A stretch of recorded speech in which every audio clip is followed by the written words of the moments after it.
To unmute my sound, and we should be live. Welcome to the stream, everybody. This is the RP Ginger here, and tonight I have a couple of friends online that wish to be tortured by me in a D&D adventure called Death Frost Doom. We are running this adventure in 5e, but those who might be familiar with it would know this as a Lamentation of the Flame Princess module, a little adventure. Probably an older one, pretty prolific eventually. So being in 5e, we're going to crank up that violence a little bit and hopefully give this OSR feel to this and torture these players, try to kill all of them maybe. You never know. We're on their side, right? The DM is supposed to be on the side of the players. We're wink, wink, nudge, nudge. Definitely going to make it out alive tonight. With that being said, though, we're going to change a couple of things and make a couple of house rules here at the beginning of the stream. So if you're very familiar with 5e, you're going to notice that we do a couple things differently. I've added luck points, which will be explained. I think the players roughly know what it is, but basically they have a pool of points that they can call upon to modify their rolls. As their luck gets lower, though, they are more prone to bad things happening. To give that OSR feeling of not being able to long rest away all your problems, we are playing with slow healing. You can only spend one hit dice on a short rest. On a long rest, you're allowed to spend whatever hit dice you want, but you do not gain full HP back at the end of a long rest, only your spells and abilities. So sleeping for 8 hours is not a full heal in this. We are playing with a flanking rule that gives you +2 when you engage somebody that's engaged with another, and +5 when they're surrounded by more than 4 enemies. We're playing with critical rolls being max damage on one dice, and then rolling a separate dice, add the modifiers.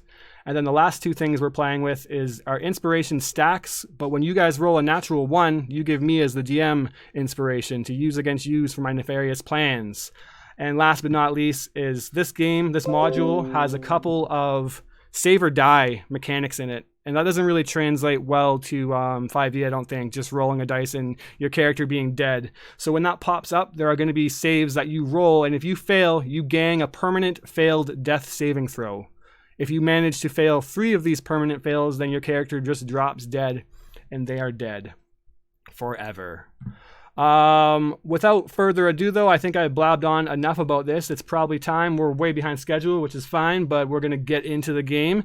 And you grab yourself a drink, turn on your heaviest metal album that you have, and prepare yourselves for the adventure that is Death Frost Doom.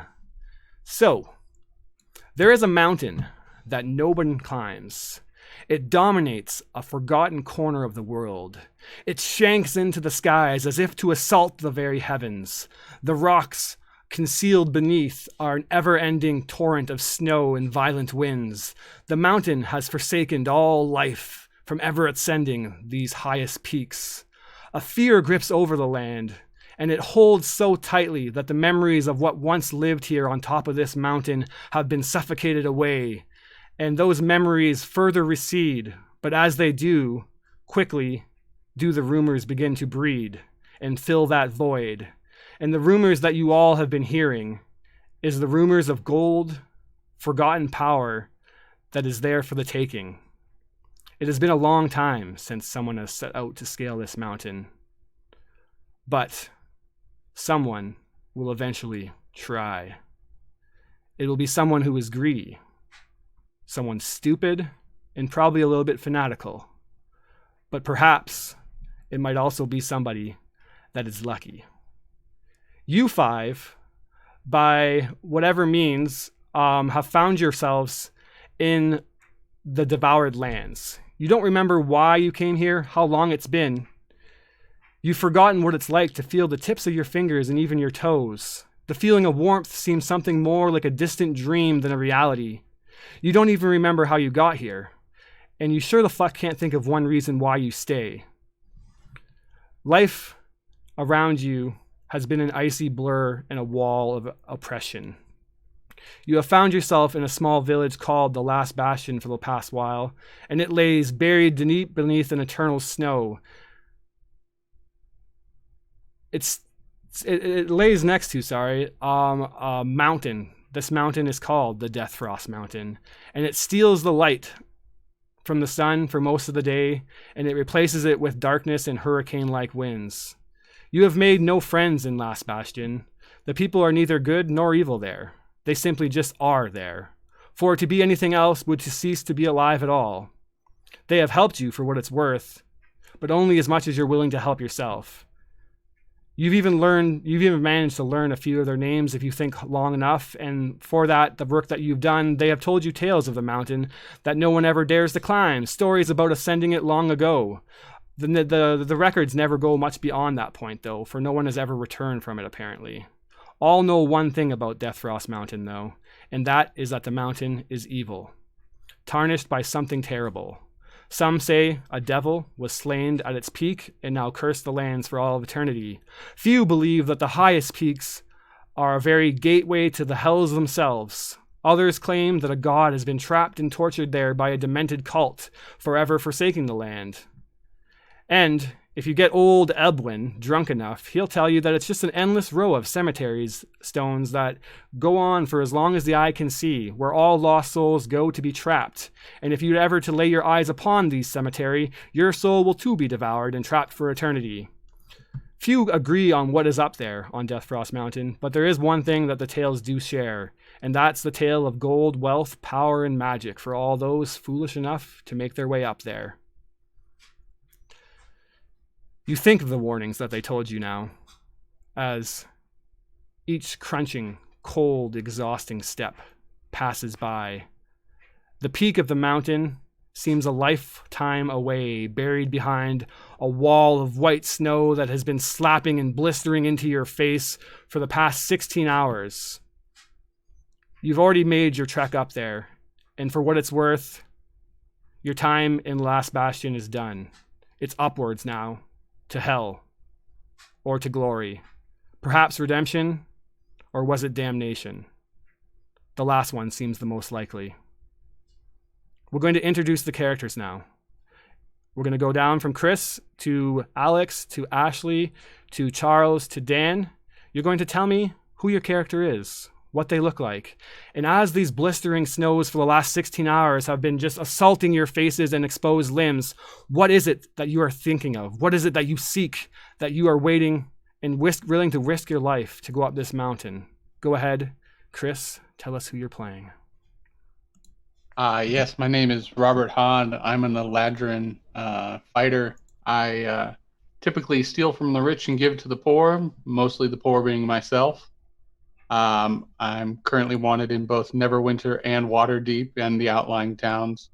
I have escaped to this area in order to let the heat die down and try and make some gold for myself and survive. I heard the legends of this mountain and decided there's got to be plenty of gold left up there on the bodies that haven't made it back, so I'm going to go get it for myself. All right, Alex. Go ahead, Alex, followed by Ashley. Ratislav has been in the Last Bastion for a few years now, ever since his last failed attempt at scaling the mountain. He and his partner in adventuring and in life had decided to go up there as the years were catching up for them for one last haul, try to make it big one last time. But right in the very beginnings of their trip, the mountain had other ideas, and he was forced to flee, leaving his love behind. He's been drinking his sorrow away in Last Bastion, slowly wasting away ever since. But recently, visions have started. Clear visions of his love, begging for help, screaming for him to come save her. And so, he's put on his old, worn-out backpack once again, his scraggly look, his flask in one hand, his gray hair matted over his face, and he's begun to put one foot in front of the other, determined that this last journey, unlike the last one, would end in success or death. Awesome. Go ahead, Ashley. Muted. That's my bad. Don't listen to me. My name is Danny Frey. I am what they call a ladybird in my town, where I always sneak into rich people's mansions, and I steal right under their nose as a housekeeping person. And I've always been attracted to that because I'm looking for the greatest challenge and to prove myself as a thief. And when I heard about the mountain, I thought that was a challenge that I had to go after. So that's why I'm coming. And I'm a human. Awesome. Not very pretty. Excellent. Well, let's go, Charles. Who are you playing? What are they thinking about as they climb up this mountain? All right, so my character is named Mavrin Allen, and she is from Callanport, which is a city mostly surrounded by desert. So she's definitely not used to the cold weather around the Death Frost Mountain. So you can see on top of her, she has like a really thick coat lined with a fur under it. And yeah, she's been out here because she trained as a monk in a hidden monastery in the undercity of Callanport. But the training she went through was too harsh, and she lost part of her sanity and almost lost her life as well. So she fled from there. But the organization or the monastery is known as the Darkened Soul. They don't really they're not lenient on people failing, so they set assassins after her, and it's what brought her out so far from her hometown and the desert that she knows. So she's trying to climb this mountain to at least escape her pursuers, but maybe find magical power or enough wealth to make her able to stand against the pursuers. Awesome. And last but not least, go ahead, Dan. Playing a dragonborn paladin named Draxus Noon. He comes from a place that he refers to as Unthanalor. He's very hesitant to tell anybody where it might be, but as so far what you can tell is he comes from an ancient sect that is studying these lands and protecting them from deep and dark evils, ancient evils. His purpose here is he's been sent from the sect who has heard of the recent awakening of the mountain to find the cause and diminish it before it takes its course on the world that we protect. Very cool. So, like I said, it's been roughly 16 hours since you set out from Last Bastion, and you've known nothing other than ever relenting cold, the likes of which you have never felt before. It's as if the winds, the weather, and everything that is trying to push you back from ascending further and further. If you look backwards, you see nothing but white. To your side, forward, white. It's been like that for most of the climb.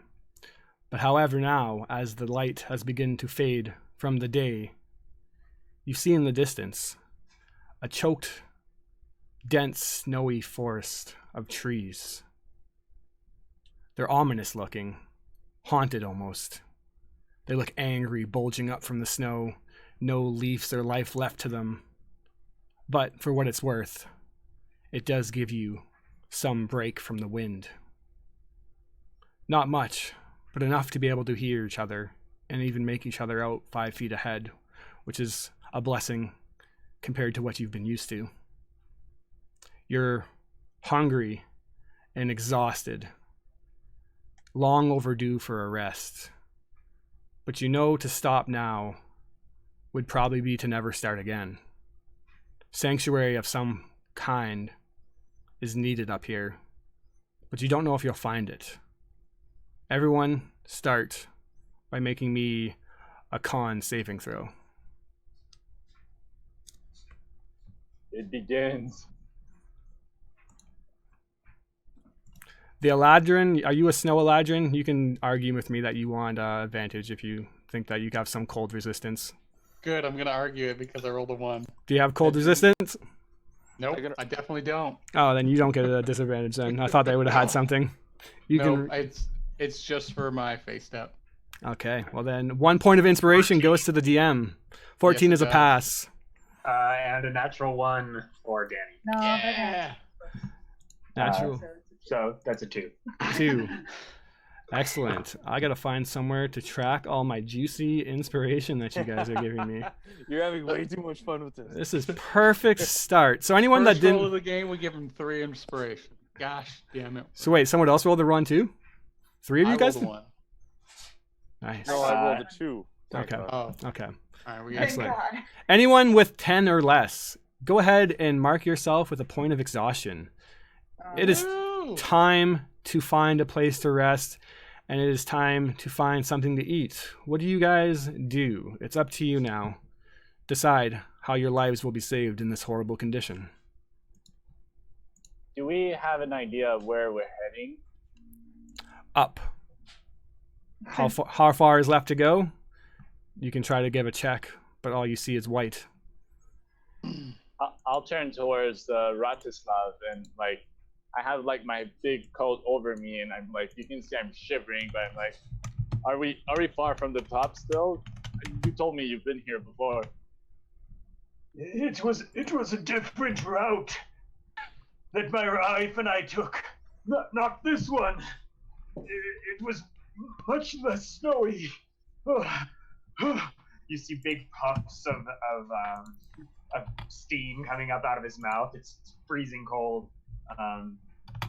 He takes a few steps forward and points a shaky old finger towards the woods. Let's head over there. Perhaps we can find a campment of previous adventurers in those woods. Anything would be better than being exposed out here. Couldn't agree more. Agreed. Yes. I agree too. This fucking weather just makes my chest condensate from trying to heat myself up, and it's fucking soaking wet and chilly. It sucks. Anyone that wishes to do so, you can make a survival check, perception check, just to try to discern anything around your surroundings. Now that the wind has died down a bit from these dead trees, you can at least see. But the night is quickly approaching. 20 on survival. Excellent. Modified 20. Excellent. 10 on perception. Well, 12 perception. you see that the forest, as you continue further into it, becomes so choked that it gets to a point where it's like you're almost forced to choose trails, openings in the trees as they're like interlocked and frozen into each other, as if they're trying to like embrace each other's to stay alive, but even that froze the trees, and you just have this choked like entwined forest of trees. And as you're making your way through one of these kind of like clearings, like a trail almost, we're going to say that Ratislav, you see signs of wildlife. With a 20, you see what looks to be some kind of deer, probably fully grown, but maybe even more concerning in this quickly approaching dark, the sign of a predator, a big paw print. And as you follow them, you see several more. You can continue to head up the mountain, or perhaps this doe or deer, if you can hunt it down, would give some food, sustenance, and potential warmth. What do you tell to the party as you see this? And I guess, Robert, you would also see. Can I identify the paw print at all? Like something that like might have a lair, like a bear that with a 20, we could get back to like some kind of cave. With a 20, you're gonna guess pretty confidently that of a wolf, a rather large wolf, probably the largest that you've seen. Do I see the deer, or is it just deer track? Deer tracks for now, although it does seem to dash off into the forest. If you were to follow those tracks for even a little bit, though, it wouldn't take you long to see splatterings of crimson dripped into the snow. Are there paw prints around those? A pack of wolves has followed this deer here. There's a fucking deer? Where? Look below you, fool! Look down. Holy crap! Is there a carcass or anything left over? No. I'm pointing to the tracks. You're a fucking confusing guy. I go, no, it's pretty clear. There's tracks right there. Like, see, here's deer, here's wolf. Is that what those are? How much have you been drinking, Drax? I don't usually get to leave the, well, yeah. Here and, It's up to you. The trails themselves honestly continue upwards also. It's not backtracking by any means. So you can slightly stray from the path, which is a bit more troublesome. Although when I say path, there is little to no path. It's still waist-high snow opposed to like almost chest-high snow is what we're talking here. Or not chest-high, knee-high to waist-high, sorry. So you can either veer up to like the west and track down these trails, see where they go, or just head upwards. You know that up is where you're going, but you don't know where the destination is. Your guys' call. But you know that standing here and talking about it will be your death. Yeah, let's keep moving up and follow the track. We don't necessarily need to hunt for food right now. I have rations I can share if anyone's out. Yes, our primary goal should be to find shelter before the night falls. I could help with that. Really? My grandma, she used to know these spells, and she told me about how to mold the earth. So maybe I could make a little shelter for us. Like a den of sorts? Yeah. We'd have to dig and be a little bit of a hole. You can see Mavren is like crouched beside everybody and just like putting her legs in between her arms and shivering. She's like, I feel like that would be a good idea. How about a fire even? And she has a peculiar look because like one of her eyes is blue and the other one is green. So she has like a really intense stare. Polychromatic. As you say that, you're interrupted. Well, we must dig through the snow to get to Earth for your spell to be successful. I will try to gather some wood from this forest for a fire. I'll come with you. Since we're hunkering down, I'll go ahead and hunt that deer then. All right. How do we want to? Are we triple splitting the party right now? That's what it looks like. Yes. You want to screw with us, man? We're coming right at you. Perfect. Bold move, All right, Cotton. so we're gonna try to, dig into the snow enough to get to some earth, and then like carve out like a little, not like an igloo, but like what, like a den, a hole, a rabbit like hole, a shelter that we can all fit in like sardines. Yes, a shared body wound. All right. And then, maybe like in the front of the hole, try to like build a fire. Cool. Excellent. So, starting with you two, what kind of skills do you want to use to do this? Wait, you two, you can't point. We don't know. The two building the hole or the house, the hovel. That's Radislav and Danny. You guys I'll are use survival. okay. And Danny, what do you That's want to okay. use? Well, I was gonna use a spell to move the earth. Move Earth, or what was the spell? Yeah, the spell is move earth. Okay, move Earth. Yeah, cool. All right, that's cool. So, give me a survival check. Oh. All right, survival. Here we go. Natural 20 plus 5, 25. Excellent. Job well done. Loaded dice. So, Surviving that shit. Like 20, 20. you do begin to dig 25 total. You know life or death. You've been up here before, and you begin to get flashes of kind of your undoing last time, ill prepared, but this time you are prepared, and you begin to dig and dig and dig. How long are you going to dig for? So I would dig until there's sort of enough space. I would sort of dig outward and for there to be enough space for like multiple people to fit. and then start digging like across. I'm aiming to make some kind of like not igloo, but I guess snow fort. Okay. Yeah. I feel I like want it. The picture I have in my head is like it goes down and then it goes in, Mm-hmm. and like The problem that fire- you quickly run into is that as you dig, even with a 25, you do not find earth. Eventually, you would hit solid ice, probably. Do you have anything so to break through this ice?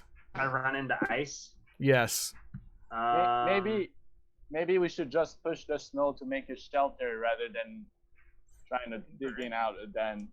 Yeah, if we can't find any earth, we would try to carve out through the snow, I guess. Okay. So yeah, you can like basically push up some snow with a 25 and build like a decent makeshift wall, or even like close to an igloo, but an igloo would probably take close to a couple hours.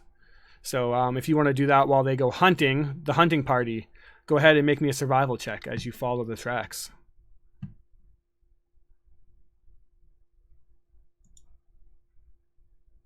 That is Robert and Draxus, I believe. Yeah, that's a 14. 14. And Robert?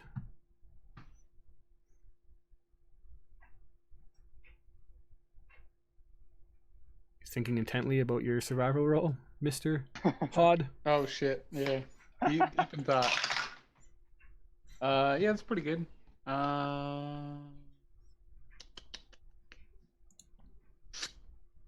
15. 15. It's not hard to follow this tracks because maybe a little bit disconcerting to you or concerning to you is that the tracks, these bloody splotches of crimson, begin to become more of a slathering. And then it gets to a point where you come up into a section in the forest where it is just completely drenched in red, blotchy, thick snow. You begin to hear the sounds of whimpering just over a hill. Bestial. Sorry. That's all I got. Any what? Are there any bones on the ground yet, or is it still only smears of blood? Just the blood. Okay, I'm going to use my my divine sense. Presence of strong evil registers on my senses like a noxious odor. Powerful good rings like heavenly music in my ears. Cool. So as an action, I'm going to open my awareness to detect such forces. Until the end of my next turn, I know the location of any celestial fiend or undead within 60 feet that are not behind total cover. You know the type, celestial fiend or undead, of any being whose presence you sense, but not its identity. Make a wisdom saving throw.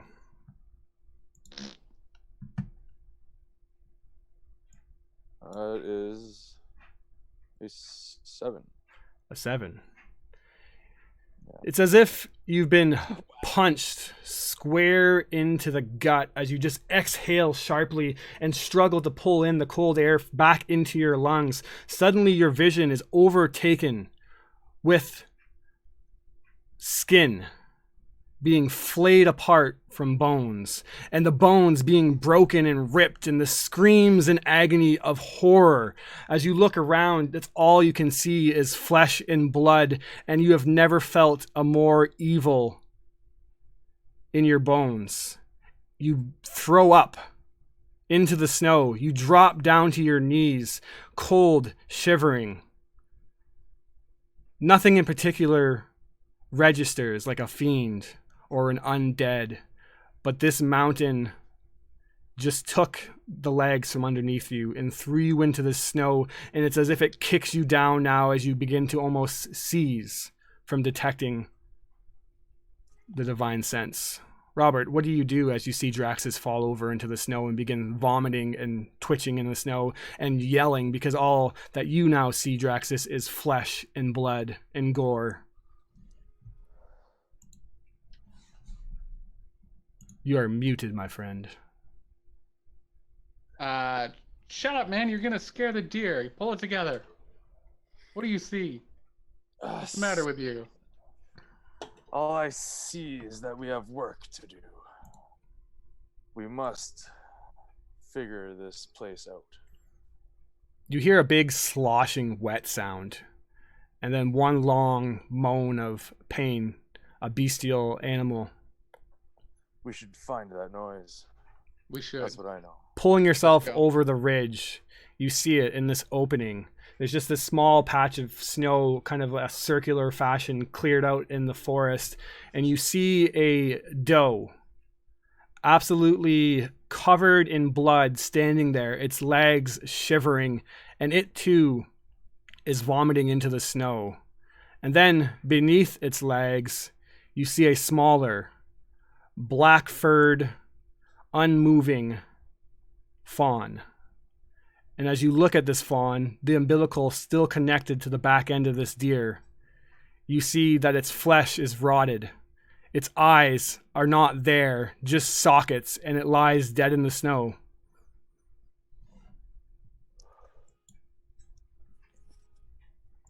I take aim. Yep. And I shoot the doe. You do Drax so. supports this, but I tap my friend Robert. Do we really want to eat that? Probably I not, will, but I don't but- think we want it around here either. True. It drops in We'll one see if I shot. can save anything. The moaning is now done. You approach the doe.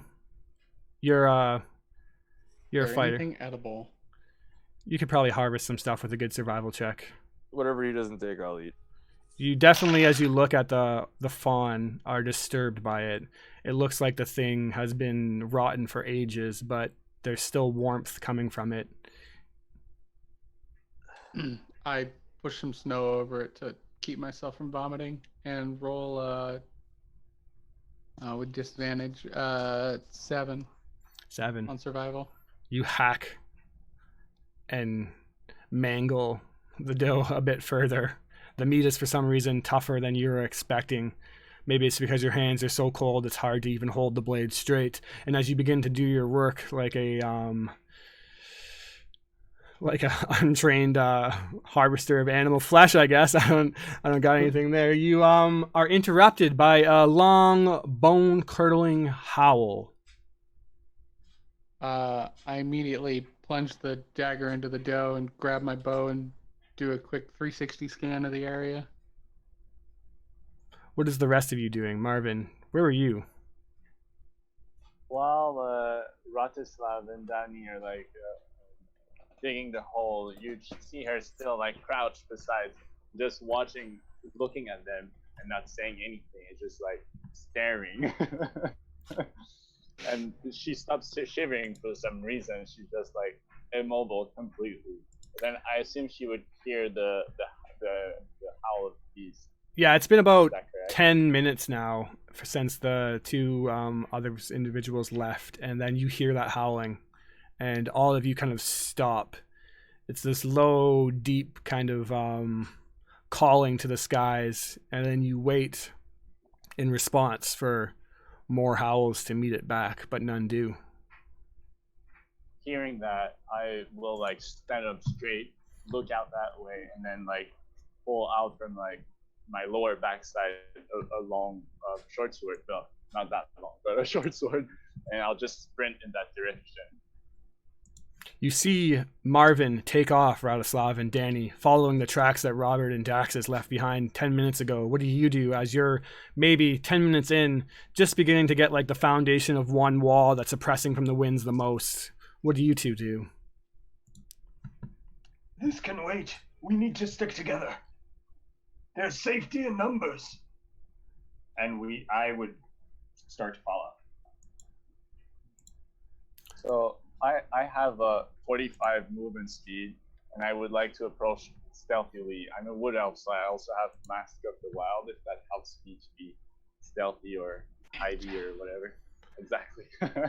Yeah, so I would say normally you would have disadvantage when trying to stealth check moving that quickly.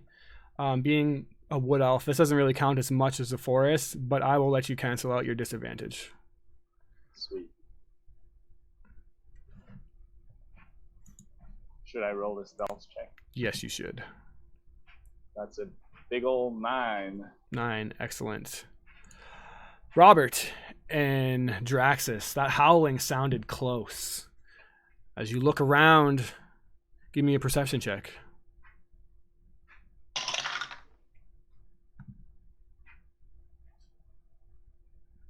I didn't I hear got a you. nat 20. Nat 20. Nice, guys. It wasn't at 20 until disadvantage, and then 14 Why are you rolling at disadvantage? because exhaustion. Yeah, perception checks. Then I did not get a nat 20. Hold on. That was a valid point, and I forgot about it. Haha. Dick Suckers. move, bro. That's a 10. 10. And then what would you roll, Robert? I had 14. 14. You see a rock about 40 feet away, just kind of protruding out from the cliff. And as the darkness is quickly beginning to come now, I'm imagining it's at this point that it's your dark vision that kicks in. And that's why Draxus, who doesn't have dark vision, doesn't see this. But you see this four-legged mass of fur and muscle climb up to the rock 40 feet away from you. Even with your dark vision now kind of clicking on, you see in black and white, but you see this thing's glowing eyes stare at you. It must be the size of a bear at least, but shaped with the muscle and sleekness of a wolf. It's making direct eye contact with you. It sees you. You see it. I will shoot it, use action surge, and shoot it again. Go ahead and do so. Kill it dead! Let's see, 18 plus 3 is 21. After the first arrow that Robert shoots out, I would probably use my sacred weapon, pull out my morning star, use sacred weapon, and I would have a glowing morning star for a radius of 20 feet. Bright light. And then 15 for the second one to hit. 15 misses as it clacks into the side of the rock. However, the 20 some does obviously hit. All right.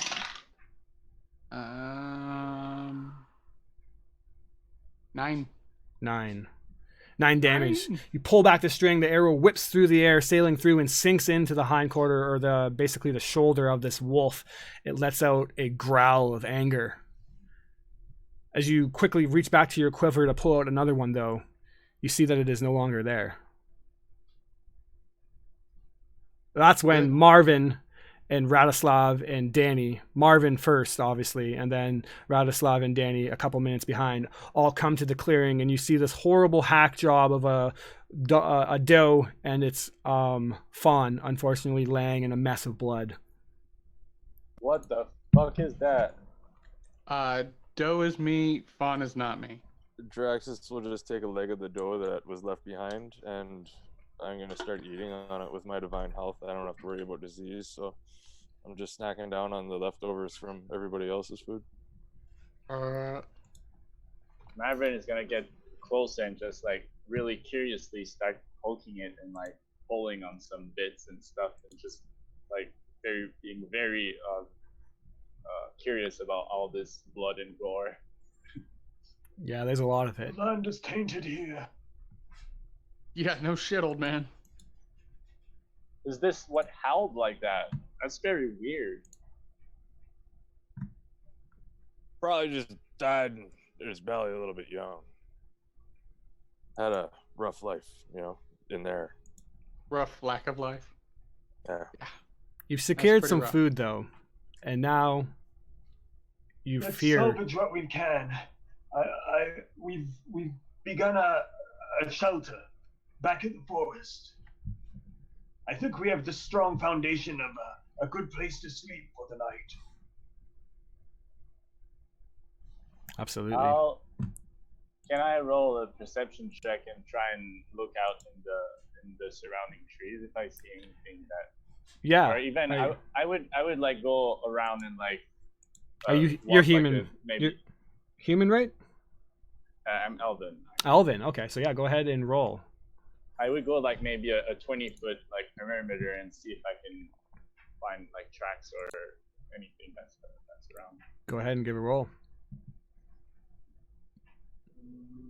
And let me know what you roll. Also, guys, don't forget about your luck points at any point. You can spend those at any time after a roll to increase your roll by however many luck points you spend.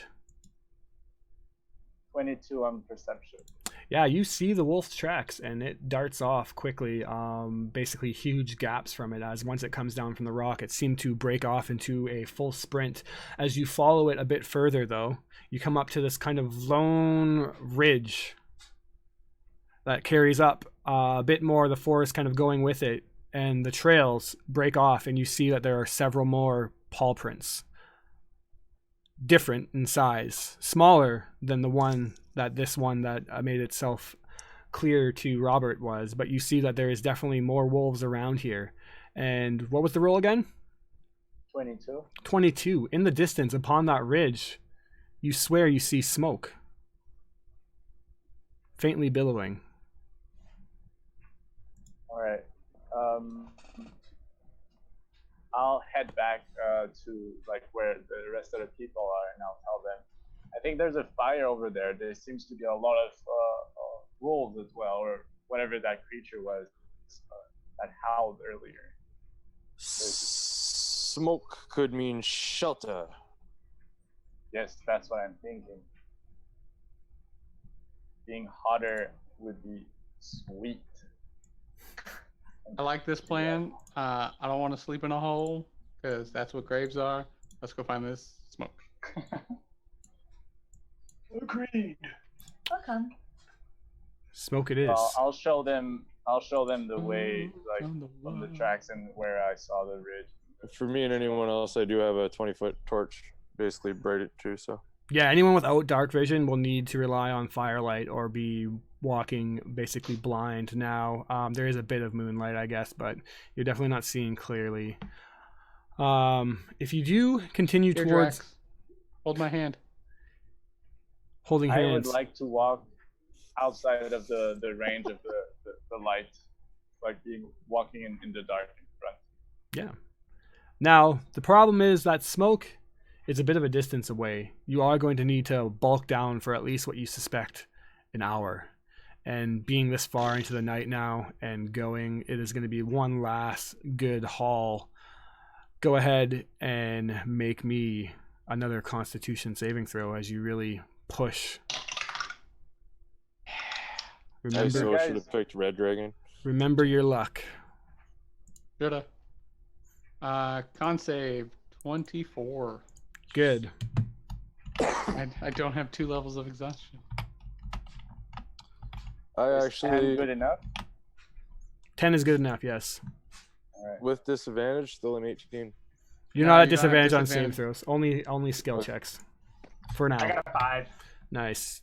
You want to spend some of that juicy luck, or are you taking on a point of inspiration? I'll take the exhaustion. All right, and what did Danny roll, sorry? 12. 12. So same thing, 10 or under, point of exhaustion. Above 10, you're fine. As you make your way through, you're no longer bothered by those wolves or wolfa that you've seen. You continue on up this last leg of the hill, and it particularly weighs down on Radislav, but you make it up nonetheless. And then as you come over the ridge, the smoke, you kind of lose sight of it for a while and begin to concern on whether you've somehow got turned around in the snow or if it was even there at all and maybe just a mirage of hope. But then you begin to smell before you see anything. The smell of guts and gore and animals, and you begin to walk upon this chaotic scene once more. Meat and skin hanging from lines of guts, fresh and dried blood carved into plaques of wooden slabs. You see small animals sloppily taxidermied. You see a scattering of tools, bones, and antlers, all surrounding a tent-like hut made from a crude layer of stacked and stretched hides. The snow around this area is shaded in many different tones of crimson. You look What around are and these animals? Oh, You- sorry. see, no worries, squirrels, deer, badgers, even maybe a wolf or two.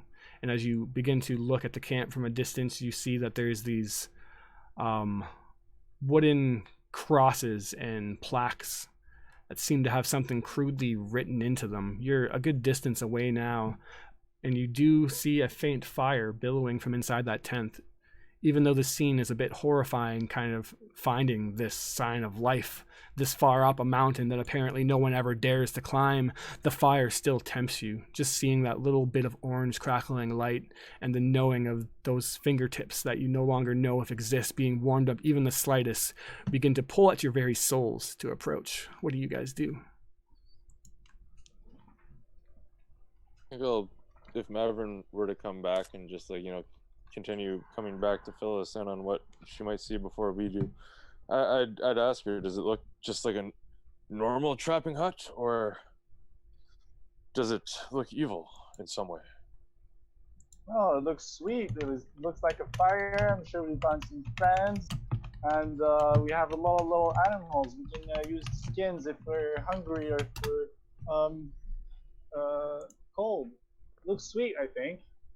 And she looks at you. She has like big eyes and like thick smile, and she's like, "I'm gonna get hotter soon. It's gonna be sweet." I've felt an evil presence here that I've never felt before. Something bigger than I knew even existed. We must be careful.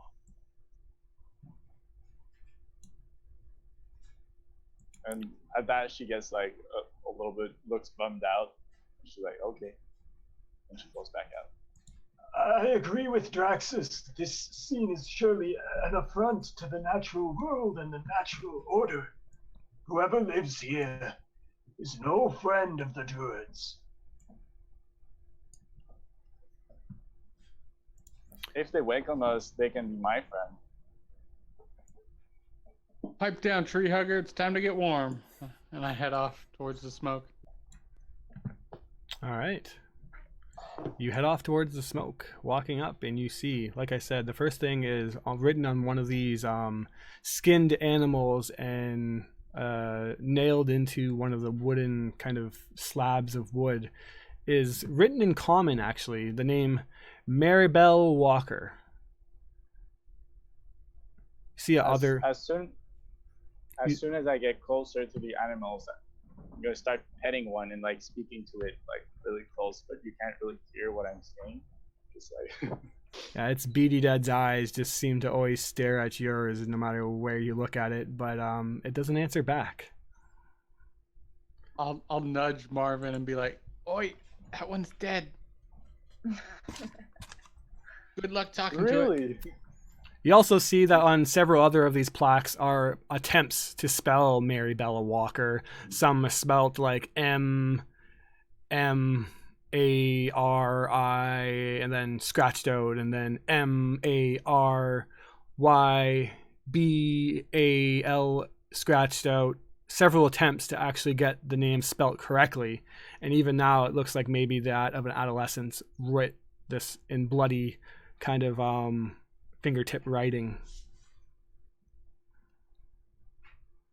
All right, so we don't need to hang around here any longer than we need to, but let's see if there's a warm place to bed down.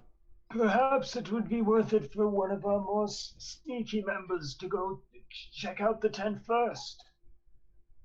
I'm as eager as you are to get warm, don't get me wrong, but this place gives me a bad vibe. We Has should anyone heard of just- this Walker character? No, Legends or Maribel does rumors? not ring a bell to me. Have we, Chris? Make a history check. If you want. Sure.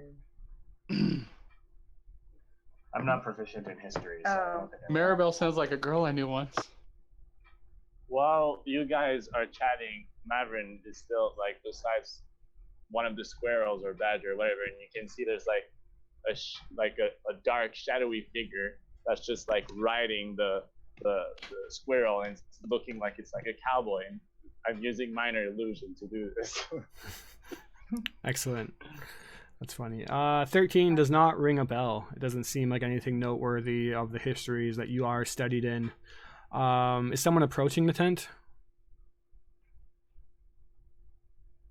Yes, I I can hope sneak so. up. Draxus would definitely. You're- Draxus would be like, we should just knock on the door. If they're good, they'll let us in, and if they're evil, they need to die.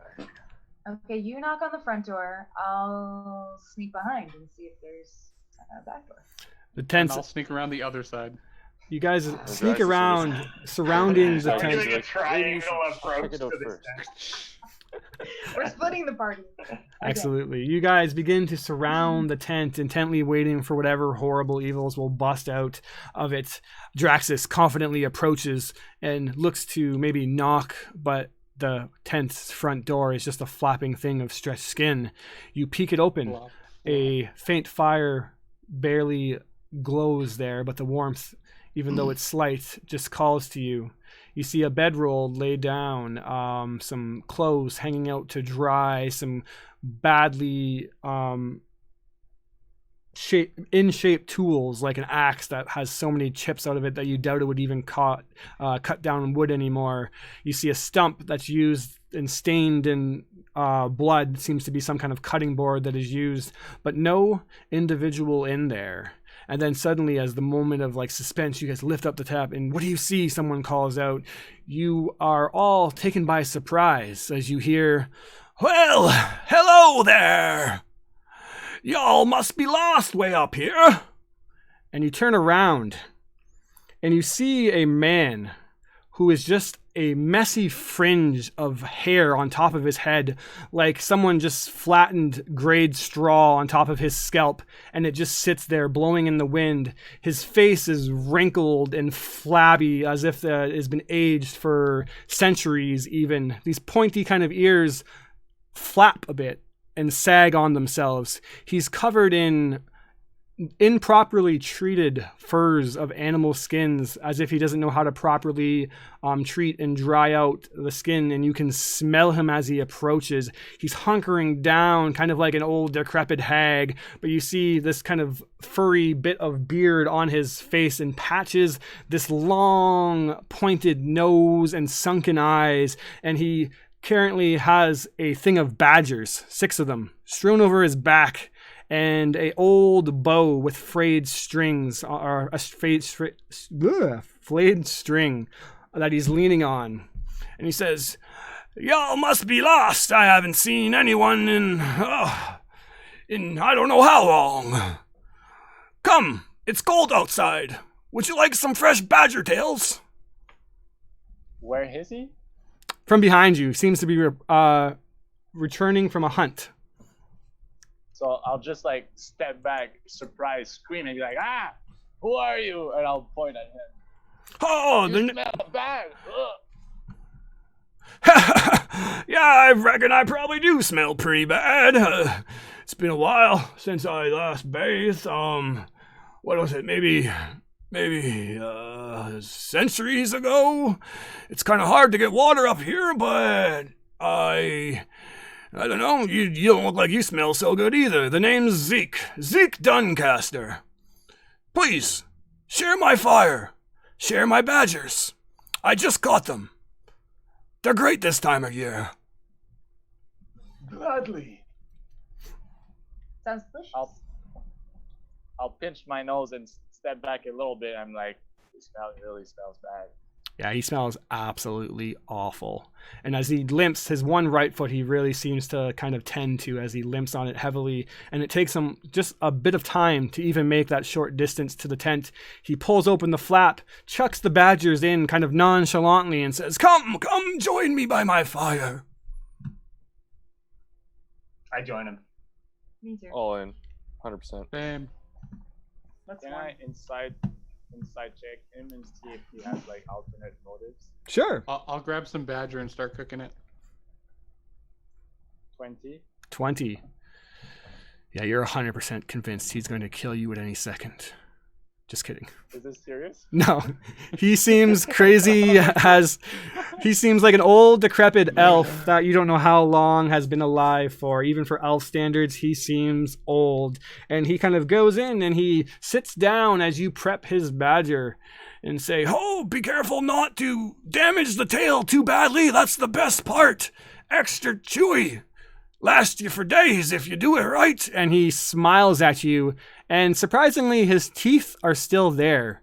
But when you see them, you actually wish that they weren't, because they're so horribly kept and green and decayed.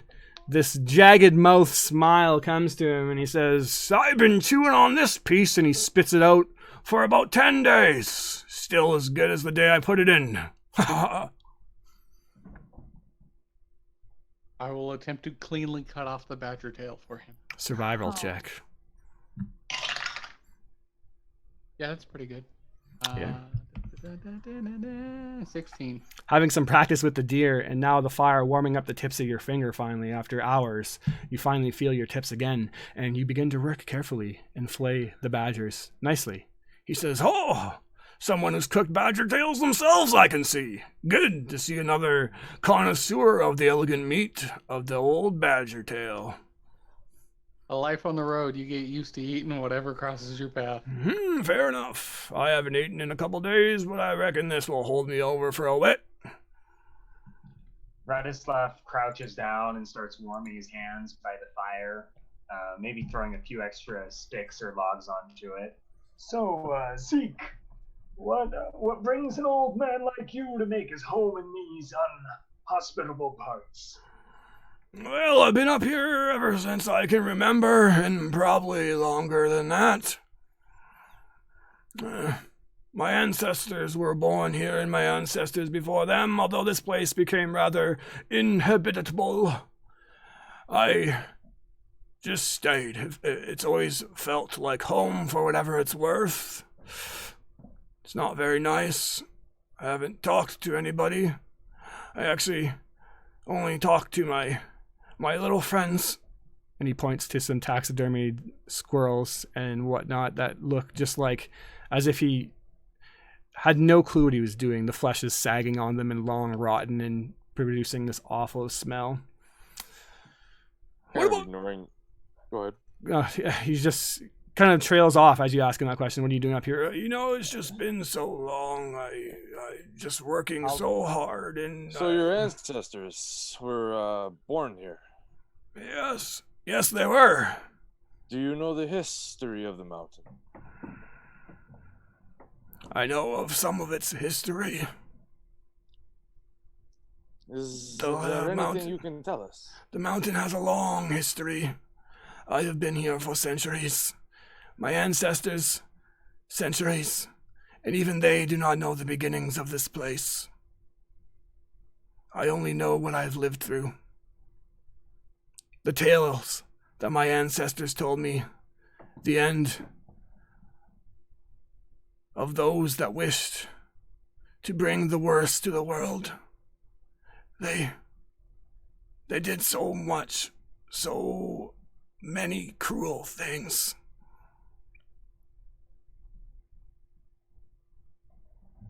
And he just kind of stares off, 1,000-yard stare. But let's leave those tales forgotten. You guys must be lost. I haven't seen anyone up here in centuries, he repeats himself. You're going the absolute wrong way, You should be heading that way, downwards. No one wants to come up here and see old Zeke. Nobody. Trust me. You're the first.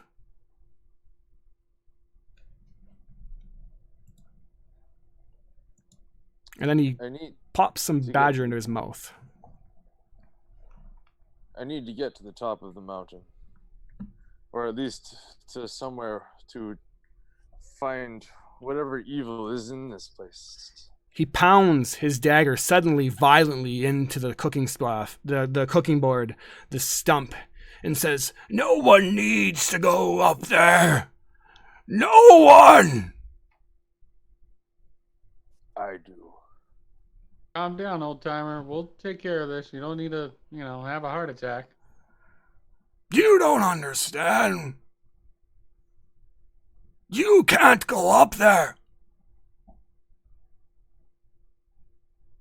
Why?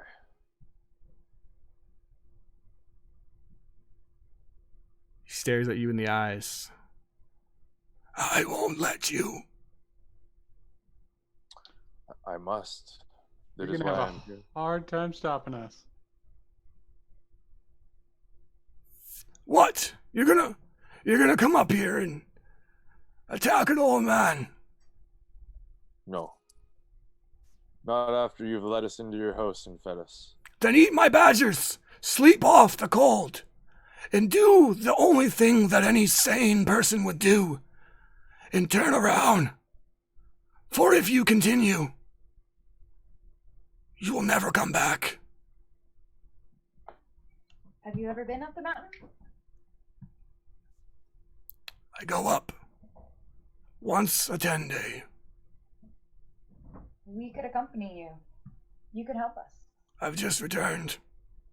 I'm not going back up there, and I'm not bringing you up there. Listen, all of you. Zeke is right. I've made the journey before.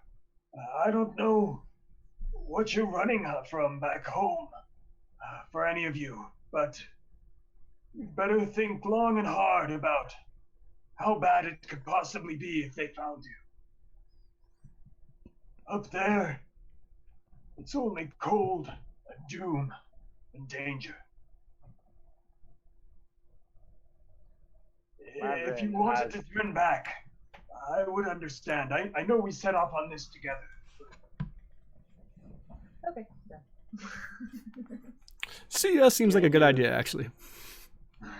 Hearing you say this, Mavrin has like one of the badger tail, and she's like petting it as well, and just staring at the fire, and she says, "Cold and death sounds better than what I have down there." He actually seems to like forget you guys are there momentarily and reaches into his bag and pulls out this old parchment, and then reaches into another bag and pulls out what looks like just a stick carved into a shank, and he pulls out some animal flesh and dips it into some freshly kept vial of blood and looks over at the parchment, and then slowly, childishly begins to try to write letters into it.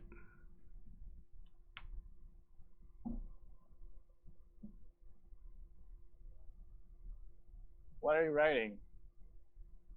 The names. The names of the forgotten. Forgotten who? The victims. Is one of them Walker?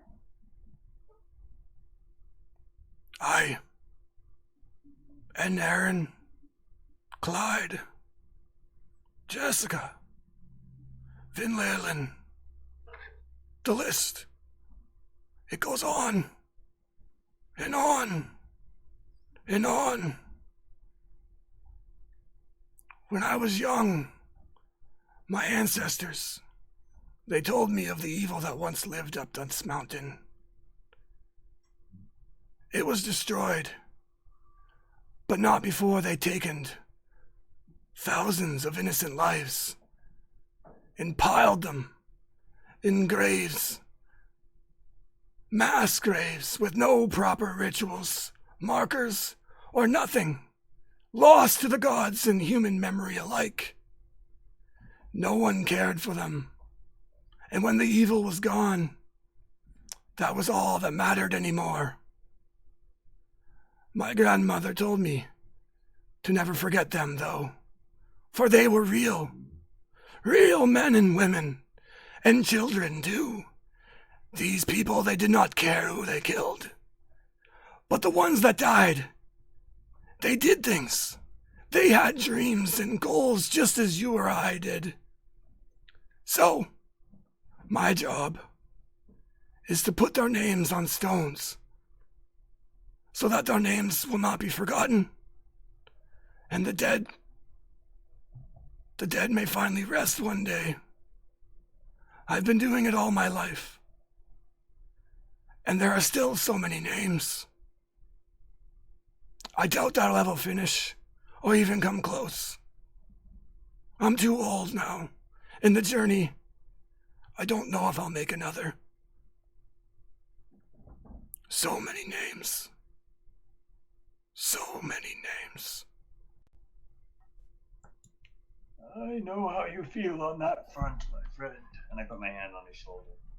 For now, let us rest. There is no need to make any decisions tonight. We can decide what to do come morning. Aye. He looks deeply saddened now that he's told you the tale, and he just looks down into the fire. You think tears may be streaming from his eyes, and he finishes his badger, chucks the bones into the fire, and rolls over into his cot. Sleep. If you can. I'm gonna try to get some rest. I'm gonna, before I go to sleep, with mold earth, I can cause shapes and spell out words on the earth or the stones. So I'm gonna take all the crudely written words and make images and pictures of these people that he's trying not to forget. So when he wakes up, he sees an immortalization of the characters. Awesome. That's awesome. Getting a point of inspiration. Oh, thanks. You roll over after finishing your badger. The meat is gamey and chews endlessly. Very little flavor. But it's something. Matched with your rations, it's enough to tide you over. And you don't need to wait any length of time to let the exhaustion wash over you. It takes everything in your power to even chew for how tired you feel. Go ahead. And as you do, turn over and close your eyes. Quickly begin to realize, try to sleep means so much more than you thought. Everyone, roll me a percentage, D100.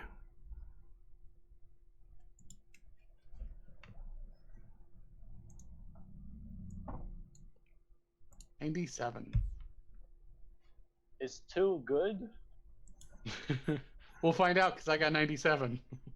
So you got 2, 97, 58.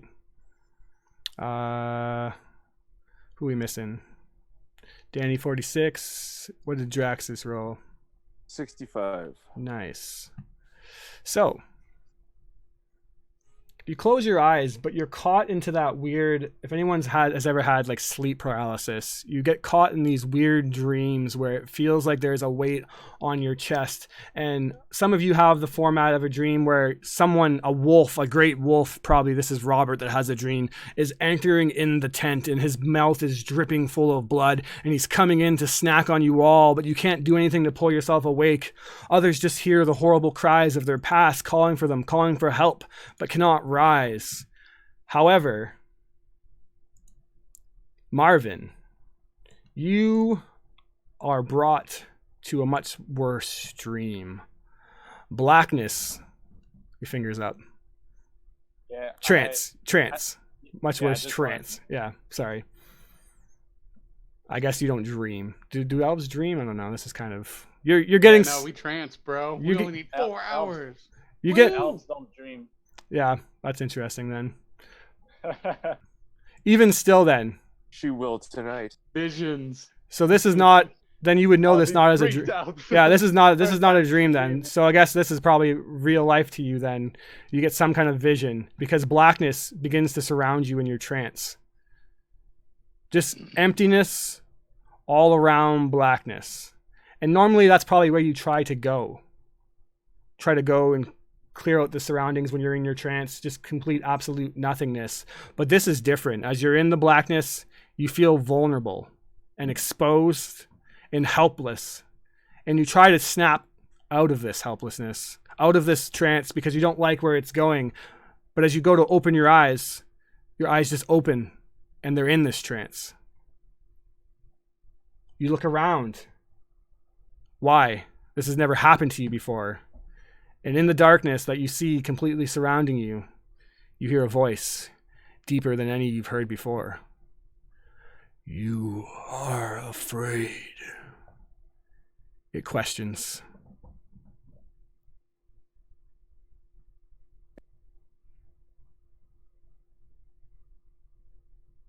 No. But You, my voice is like shaking. you are weak. It questions. Yes. The feeling of shadows in the darkness now begin to surround you. You know you're not alone in this trance, and this has never happened before. Intruders in your mind. You begin to do whatever training your monks have allowed you to prevent such intrusions, but you can't. You're unarmed. You reach for your weapons, they're gone. But no longer, it doesn't matter. You have your fists, you can still fight, you're not weak. You go to ready your fists, but now suddenly you are bound.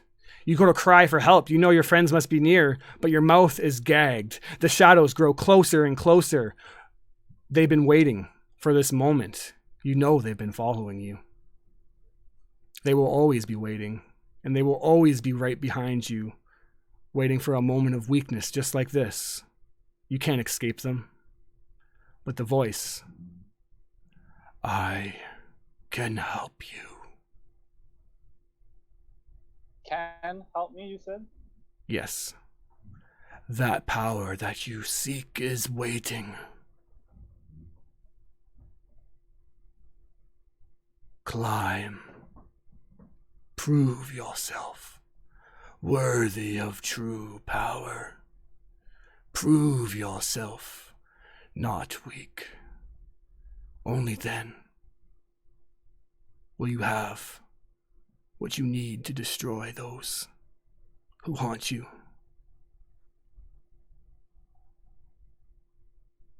I will climb, and I will get to the top. You can be damn sure I'm not gonna die on this goddamn frosty mountain. You wake up, or not wake up, you untrance. And what feels like a second has been the 4 hours. You did not get the effects of a long rest. Everybody else did. So no one took damage, but go ahead and get rid of any inspiration or any exhaustion that you have. Marvin, if you were faced with exhaustion, the trance did not undo it for you. If you did not have no exhaustion, then you are still as exhausted as you began when this trance first started. You all have had horrible sleeps. Since I came out of my trance earlier than people that were sleeping, except Roderick, but when people would wake up, I wouldn't be in the tent anymore. Absolutely.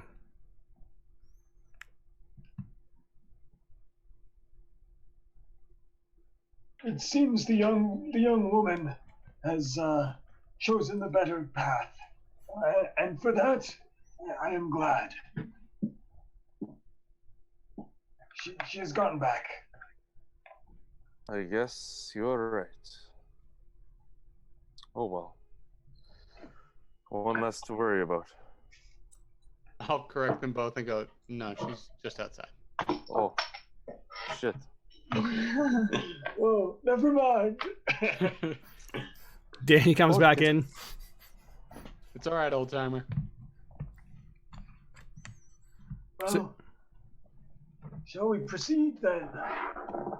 Yes, down the mountain. Aye, down. But I have to go up. Right. Shut up. Okay. All right. Zeke is gone when you guys wake up. Oh, all right, we're going up the mountain. Let's go. Fuck it. Good. I was confused there for a second. I thought he was still sleeping. Yep. No, he's Out of gone. character. Yeah. No, he was in his trance and left early too. Yeah. You guys, gosh damn mortals sleeping 8 hours. It's bullshit. Let's go. We got shit to do. Oh, that was great. My old bones. Couple of cracks and creaks as you hear the bones of Radislav snap. You ready yourselves, instantly going back out. The fire has dwindled down now and the warmth of the tent has subsided. You push out into the cold and it is another snowy day in this choked forest of dead trees. You now look though and you can kind of see faintly shadowed in the white snowy background the peak of this mountain. You suspect that today you'll reach whatever is up there. So sometime during the morning, I will reattune to the spring instead of the winter. Interesting And move. I will go slowly from whitish blue to bright green in color. All right. Before we leave, can I borrow one of the stretched hides that were hanging out? Yeah, he has plenty. I'm going to borrow several hides as well. When Very when you move nonchalantly, outside- just like cutting them off whatever they're tacked onto, and like, I'm taking these with me. I can sell these. when I you like move the outside one- of the hut, you can see all the hides are like changed places. Some of them are rolled, some are like upside down or like stacked on top of each other.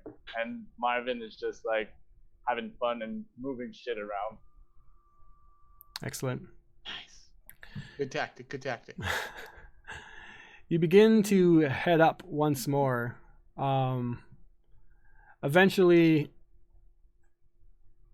the trees begin to break away.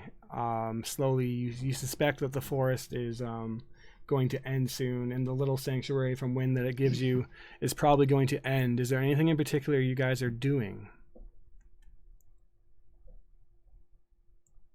I would just be looking to the top. Anybody knowing else? what I have to do. Anybody else doing anything? Nothing in particular, just adjusting my straps, head down, trudging one foot in front of the other. Let's assemble a marching order. Back. I'll take the lead. Unless Maverick would like to go ahead. She seems to want to. Middle. So we got Yeah, Draxus. I'll be in the middle. We got Danny in the middle with Radislav and Robert in the back. Are you okay with the Marvin? Where do you want to be? The back middle? Actually, after having visions during the night, she's like, not having a hard time, but she's like way out the back of everybody, like maybe 20 foot after Robert, and you can see, and sometimes you can hear her, and she's just like speaking to herself and like kicking some snow once in a while, and she's like just speaking gibberish. Yeah. So it's at that point, as you begin to make your way forth up the tree line again, the somber kind of realization that this is not yet over. It perhaps barely has even started. Robert, you, after about 45 minutes into the hike, are completely taken off guard as suddenly erupting from a bank of snow is a war cry of a hairy, beasted figure that comes running and screams at you and tackles you. Give me a acrobatics or athletics check. Can I instead reactively use my face step and blink out? Can you reactively use that? I'm asking for flavor. Flavor? It's a bonus action. I'm going to say, since you're caught off by surprise, no. All right. Athletics or acrobatics? Yes, sir. All right. I'm good at one of those things. Not that good. 9. 9. You are taken into the arms and pinned as you hear yelling, and then you're certainly tossing around, throwing in the snow as you see now, actually you probably smell now, sitting on top of you, Zeke. He has you pinned down to the snow and he's slamming your shoulders into it. I told you not to go. God damn it, Zeke. All right. I will face step now away from him. You do, as he just grabs onto the snow. He picks up some snow, or he picks up his weapon in the snow, turns around. I cannot let you. Why? The land. Tell us. There is a curse. Did you not hear my story? The land is cursed. This place is cursed. Everything you hear me is cursed. And if you stay, you too will be cursed. And he begins to laugh with his rotted teeth. I choose yes, everything's to remove the curse. I will stay and remove this curse. Some taint is so thick that it cannot be undone. You do not comprehend what you are walking into. And he begins to go forward, and he's going to try to tackle next Radislav. Make an acrobatics check or strength. Fuck this. I'm gonna shoot him. I would like to do something as well when you allow me to. Yep. We'll let Radislav reveal first.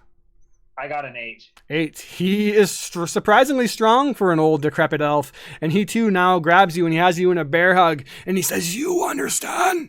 You know! You've seen it! Don't go! Okay, I'm gonna try something unusual here, and instead of trying to fight against him, I'm gonna hug him back, but not like in a fighting way. More of like I'm taking your aggression and I'm like giving you peace and love, man. Interesting. And I'll bury my head into him and I say, I know, but you don't understand. I must go. And I just start I just embrace him. All right. Give me a persuasion check, actually. At advantage. Hippies. At advantage.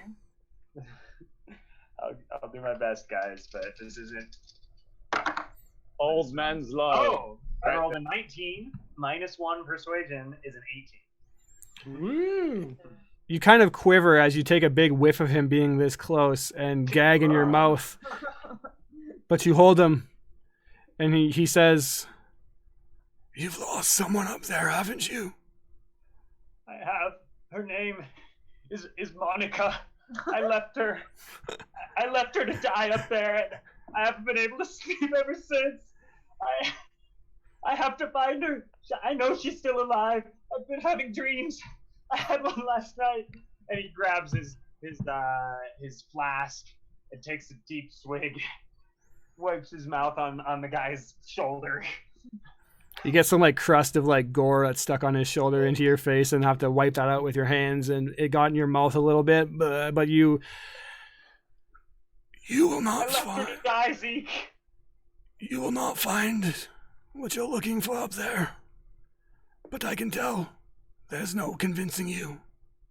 And you lot are dangerous. I shall leave.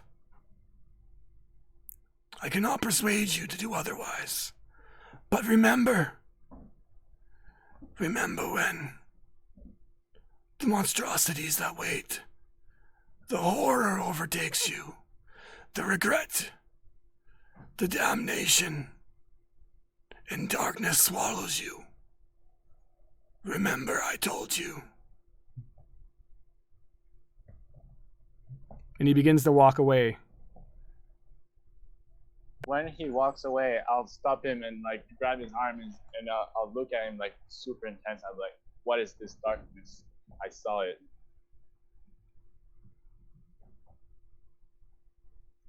He looks up at you and smiles. Again. I'm quite short. You see up He and doesn't look up at me. Yeah, I look down and he smiles and says, What does it matter? Would anything I say change what you're about to do? And then he walks away again. Fair enough. Turn around. And as you guys begin to walk, you hear him call out, Wait! You think that maybe he changed his mind, and you fearfully turn around, getting ready to wrestle or stance, dodge another tackle. And then he says, I forgot. What is your names?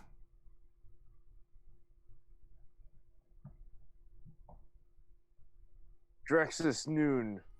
Write it with gusto. And if you all tell him his name, if you all tell him your names, he will say, I will remember them, and I will write them. Farewell. And you guys are left. That'll actually really rejuvenate Drexus's encouragement to go on this, knowing that he will at least be written down somewhere on this mountain, knowing that if he does fail, his name will at least be there, knowing that, you know, other people who come after him will know that he tried. Absolutely. You begin to try, feeling like you lost some time now, and you know that there's not much daylight. You begin to head up, and eventually the trees begin to break away to shrubs. The shrubs break away to lichen, and then there is no trees. There is no signs of deer prints, birds, or any form of life whatsoever. Even the dead trees are washed away by the stone. You enter out into another torrent of painfully violent winds and dagger-like snow that stabs into you. Again, you can no longer see what's very in front of you, right in front of your face, and you have to basically hold on to each other by rope or shoulder to shoulder as you begin the slow trek. And you will feel this pain and admonishing wind, as if now more than ever the forces that be are doing everything in their powers to push you back. You are having to just like grab and pull yourself across the snow, almost crawling as the hurricane-like winds are beating you down. And unfortunately, Marvin is going to need to make a Constitution saving throw because she is particularly exhausted from not getting a proper trance. Go ahead, Marvin. I just want to say that at this point, like as soon as we go out like of the forest, I would like fairly nimbly, but like move across the line and try and stand behind Draxus so I get like less wind. I'm guessing he's fairly tall. Yeah. So yeah, but I will still make that Constitution. Absolutely. So that's an 8. 8. Point of exhaustion for you, unfortunately. Sweet. The next hour is the hardest hour that you've endured on this mountain. Probably the hardest hour you've endured in your life. You think that this might be it at moments. You might die here. You feign consciousness. The cold begins to freeze your eyelids shut. Your nose, your mouth begins to close if you don't open it. But if you open it, you're instantly choked with daggers of ice. And you don't know if you can take it until suddenly it's not unbearable. Your body's completely frozen, snow-covered, numb to the very bone and deafened by the wind. It takes you a moment to realize that there's no wind at all. There's no sound at all. The weather has subsided, and the only thing that you hear is the eerie, crisp steps in the snow. One final ridge and the summit of this mountain will reveal the forgotten tales of what is up there. How do you approach?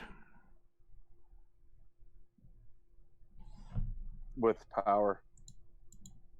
And just Drexus is trudging, doesn't care, moving forward continually, striving to at least find something. You know, even with the thought that over the next crest there could be, who knows, but at least more than the snow that he's looking at. It just excites him. He continues to move forward at the same pace, strongly. Do you all follow? Robert will push the slower people of the group to move faster, physically pushing if necessary. You push, and finally you reach up ahead past the last ridge. And the snow is just almost vanished, no longer falling from the sky. The midday sky is gray, but it's clear around. You can see in the distance, and as you come above this ridge, you make out a graveyard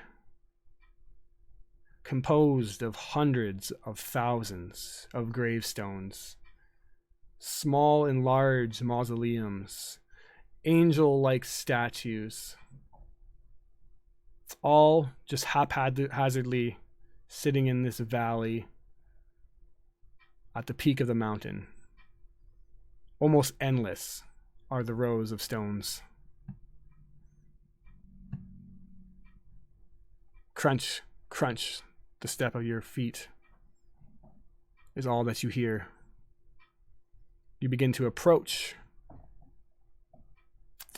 and it's as if a trail, a pathway, snakes through the center of the graveyard itself and continues on somewhere. What do you do? Yeah, let's definitely not hang around here. Bratislav kind of strolls through the graves and seems like he's looking for a name. I would actually kneel and do a small prayer. Prayer basically sanctity just for the lost souls on the side of the mountain. Quick, probably about 3 minutes. You see names on most of the gravestones, actually, and you recognize the writing. It's the crude writing of Zeke. And as you look, one after another, all painstakingly etched into, and this confuses you, because it is a gravestone that you see, but you can actually see the stone looks like carved animal fur rested over a wooden slab. But as you knock on it, it is pure stone, and the writing is that of Zeke's. Each and every one. As many as you check, 10, 20, 50 if you go on. All Zeke's writing. All stone.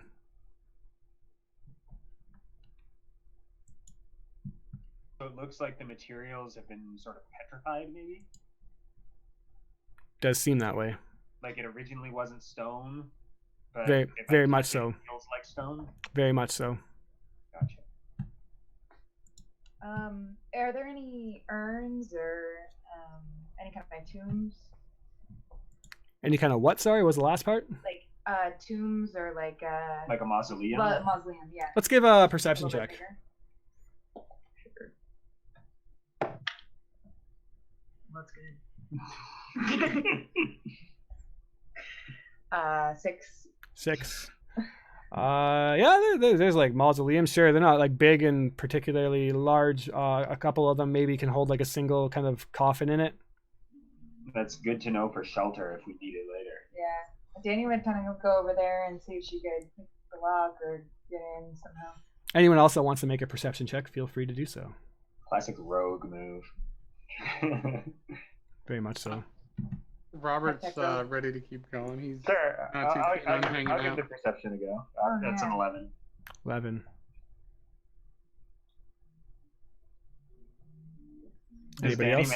Does Danny manage to get into a mausoleum? She could approach it. It's solid motor and stone. Do you have any means to get through it, or it definitely is sealed? Oh. Well, I can manipulate stone. True. Or You put your hand on it, channeling the components of the spell, whether it's somatic or verbal, and mutter some words, and the stone itself would kind of melt away, peeling the small hole that you can look in. And yeah, there's just an altar of what looks like some kind of casket of stone in there. Nothing else. It's a small, like 5x5, just like literally one thing in it. You see several other just littered around. Okay. I want to look in the casket. Fucking who brought the grave robber? Yeah. You peel back the heavy stone, and with a large thud, it comes falling off and cracks. Everyone jumps to see what's going on and sees Danny peeking in. Sorry. And it is just bone and the bare remnants of tattered cloth that is basically expired, and the smell of ancient death. Anyone else making a perception check? Let's leave the dead to rest. And he gives you sort of like a accusatory look. Oh, yeah, okay. Yeah, I'm the thief, and I don't rob the dead. Come on. All right. What is Marvin and Draxus doing? Draxus would shake his head at Danny, but other than that, he would just, we should continue. I'm with Robert. Mavrin will have pulled like a small carving knife out of her pack and start like chipping at the stone and trying to change the letters so that it's a different name on the stones. All right, you change Aaron to Aaron or whatever it needs to be. and have a little bit of graffiti on the ancient dead gravesite of horrible evils. It's great. Anything else that you guys are doing? This is the summit, so this is like the top of the mountain.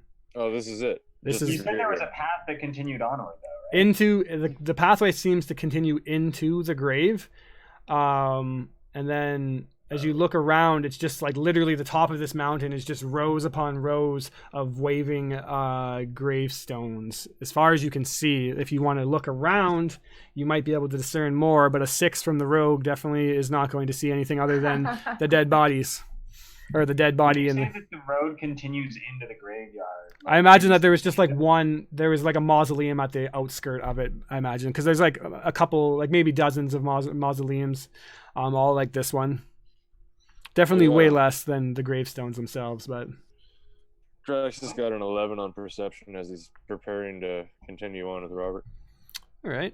You see a tree actually kind of at the foot of the path that leads into the graveyard itself. That's just kind of like it almost seems like the way it stands there, this old dead black tree. It's one of the only tree that you can see in the distance.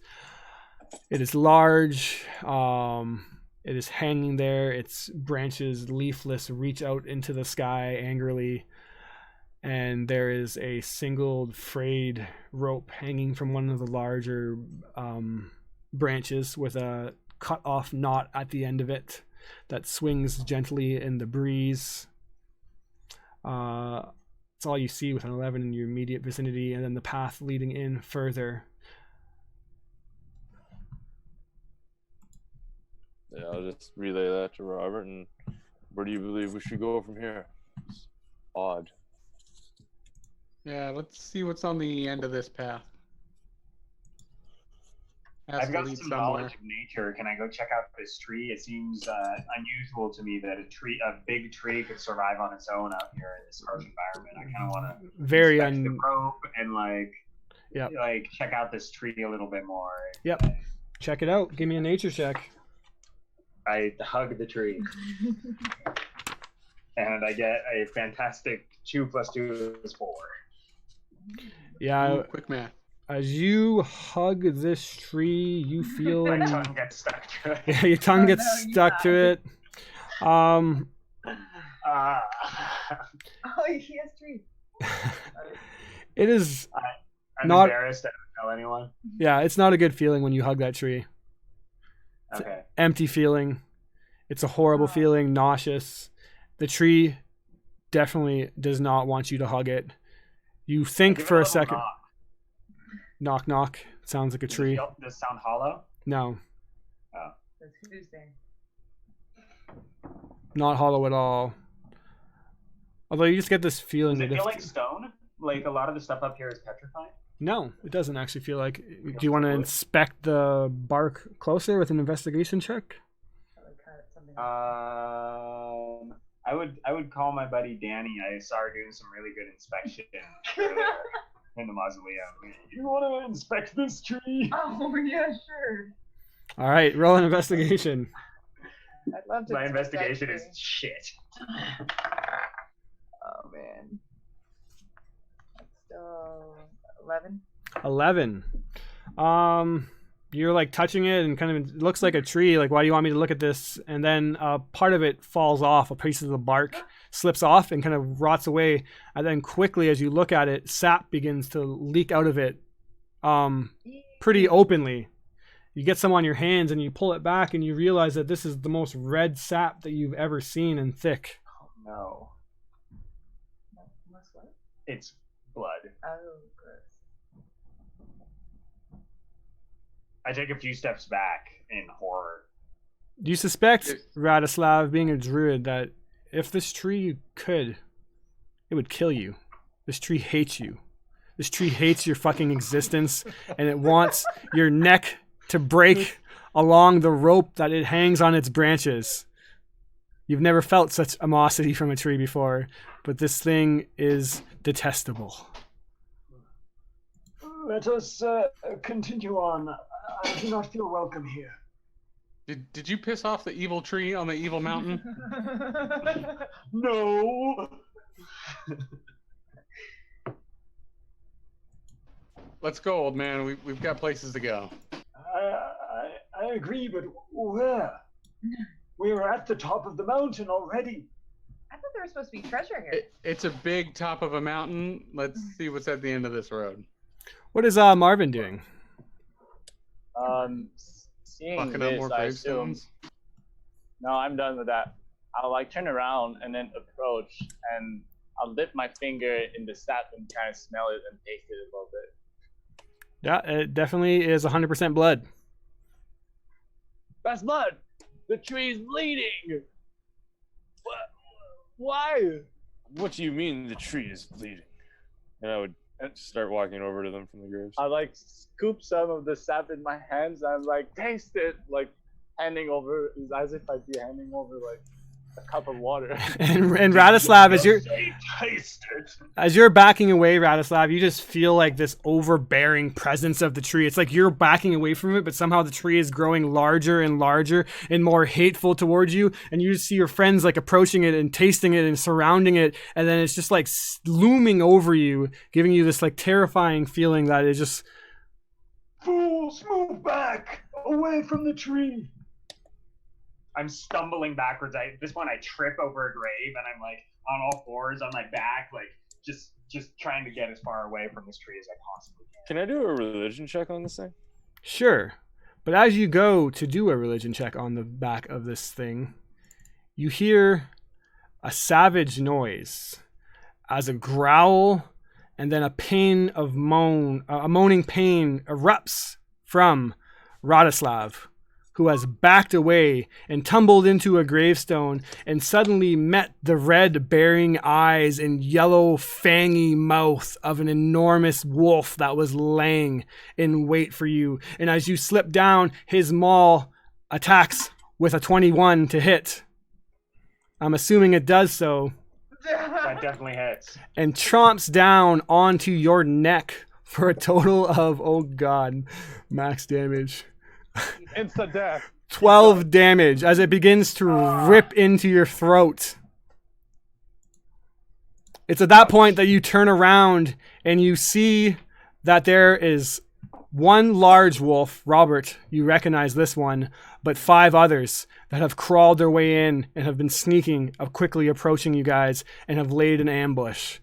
This is not ordinary tactics for feral wolves, but nonetheless, they have you at disadvantage. Everyone roll me initiative.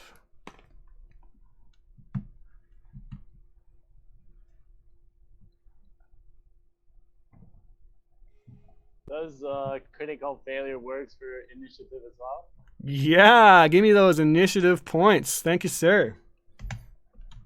Inspiration I wish points. I could say it was a pleasure.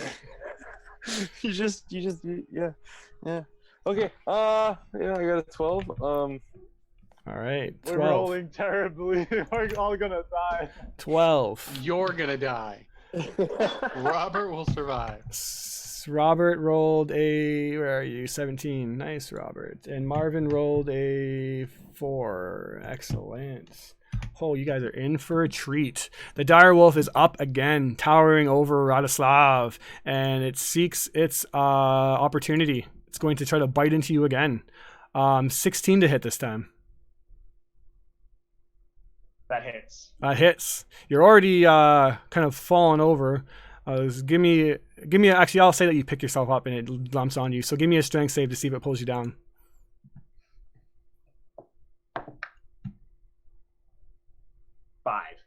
5. You're pulled down to the ground as it bites into you again for another 8 damage. Robert, you're next to act. Your friend is being fucked up by a massive wolf, but there are 5 others that are quickly approaching. What do you do? You're muted. I will take aim at the massive wolf and use action surge to shoot it twice, and then I will also use 2 superiority die.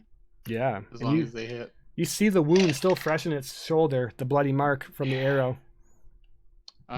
18 and 21. Both hit. All right, so I will use I will do a trip attack on the, or actually no, I will use a menacing attack on the first superiority die and a trip attack on the second.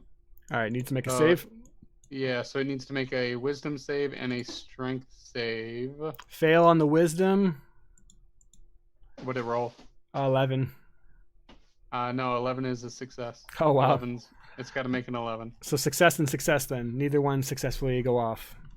All right, so I do get a little bit of extra damage out of it. So we're going to do 4d8. Let's see, so 7 and 7 is 14. Plus 3 is 17. 26. 23. Sorry. 23 damage. Quick You I gave it temporary hit points instead of damage. You bloody this thing with, what is that, one bow or one arrow or 2. Two quick arrows thunk back into the thing's chest as it goes to lunge and sink its jaws into Radislav once more, trying to finish him off. The arrows knock him out of the air, slamming him into the snow, tumbling over. It goes to pick itself up.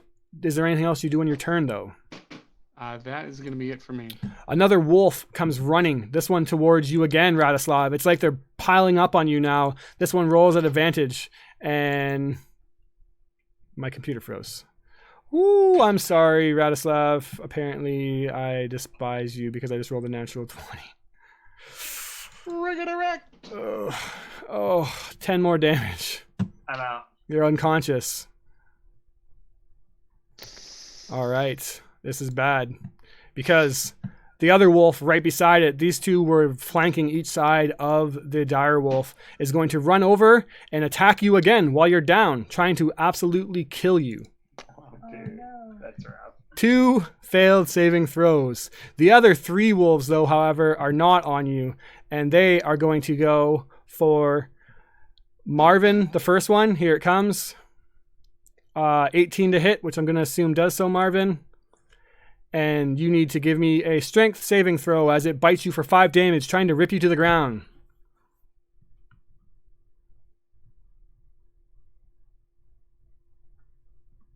Yeah, it succeeds, I'm sure. All right, it succeeds. Another wolf is on you now, flanking in your back. It gets the pack tactics ability. You don't see it coming. 18 to hit again, and it does. Another 4 damage on top of the 5 already dealt, as now both wolves are flanking you and biting into your leg. And as you turn around and bat off the other one comes in. Give me another strength saving throw as it tries to rip you to the ground.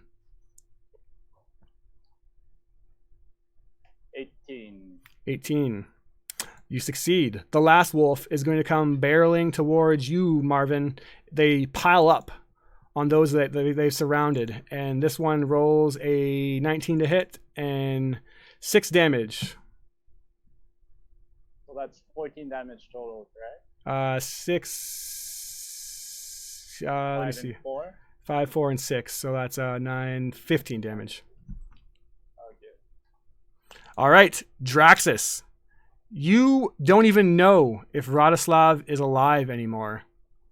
He's being mauled, and there's more blood gushing from, or probably not more blood than you've ever seen, but more blood than should gush from a human being is being ripped around as you hear him just flailing his arms, trying to get the creature off of him. 2 more lunge on top of him and start to tear into him. What do you do? All right, I am going to rush towards him, rush in with my Morning Star pulled from my belt, raised high above my hand, infuriated with my shield, pointed forward at these wolves going in, head rushed forth, and I am gonna smack. I'm gonna hit at one, the first one closest to me, whatever one that is, with a 17 to hit. Hit. All right,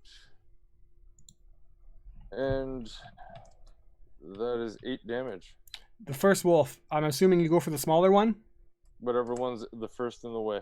The smaller one that's leaning over Radislav and chomping down on his legs, trying to tear off his boot and flesh, maybe even his whole foot. You slam your mace down onto the back of this thing's skull and hear a sickening crack, and the body falls limp. The first wolf is dead.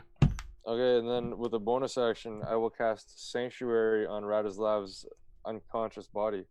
At which point, any wolf that has to attack him or chooses to attack him has to do a wisdom saving throw. On a failed save, the creature must choose a new target or lose the attack or spell. Awesome. Radislav. What felt like just a casual moment just seconds ago is now life or death as you lay bleeding out on the ground. You have 2 fails. What do you roll? Do not forget luck. And everyone also has a point of inspiration to start with the session, so this isn't super scary for you unless you roll abysmally.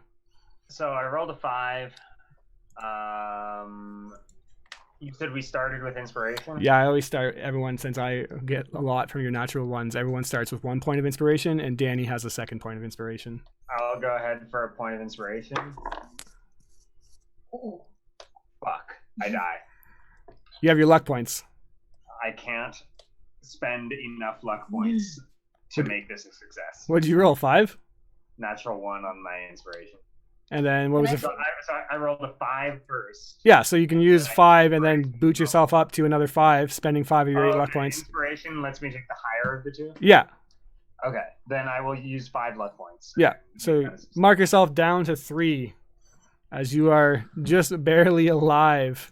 The thought of Monica being up here crying out to you, you can't leave her again. You must struggle through this. Danny, you are now up and it is a horrifyingly gory mess.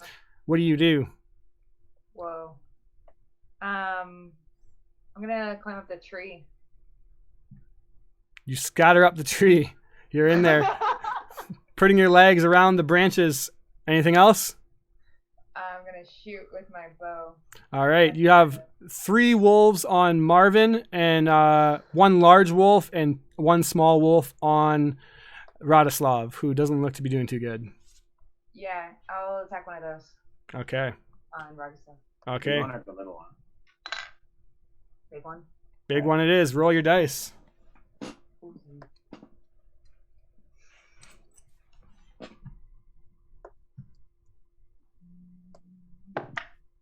Ooh, 24. 24 hits. Go ahead and do your damage. Is Draxus in melee with this one? Yes, I believe so. Sneak attack. Cool. That's a lot. So 13. Oh wait, plus 16.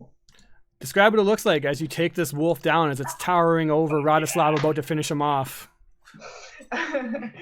Well, as I'm like climbing up the tree, my like arms get all bloody from whatever it's oozing, and so I kind of have to like wipe off some things as I pull back the bow, and it just hits this wolf square in the eye socket because it doesn't actually have one eye. Excellent. It dies. Anything else on your turn? Nope, I'm gonna stay here. Marvin, you're surrounded by 3 wolves. What do you do? Okay, are these the last wolves up and running? There's 3 wolves on you and 1 small wolf over top of Radislav still. Okay, how far am I from the tree? You were right next to it, I believe. Yeah, am I grappled? No, you are prone though. No, you didn't fail any of your saves, so you're still standing. Okay.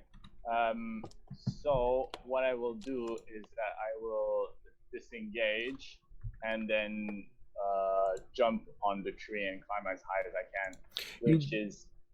Yeah, you get up there. You jump up the tree, and as you look down, you see that they're all kind of like scattering up, clawing at the tree, biting. You just narrowly pull your ankle out of the mouth of one as it clamps down. You feel the breeze of its clamping jaw just narrowly miss you.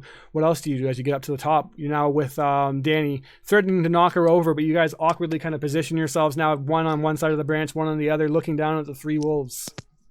Does it look like they could get to us, like jumping or whatever? No. Okay. That will be it for my turn. All right. Robert. The dire wolf has been taken down, but yet there is still 4 of the minor ones. Yeah, I'll take a quick shot at one of the minor ones. All right. I'm assuming the one over top of Radislav's dead body. No, I assume he's dead. Fair. I'll take out the ones that are chasing after Marvin. Gotcha. So an 18. 18. Hit. And I will do a menacing attack, so I'll use another superiority die. All right, spend them up. 13 damage.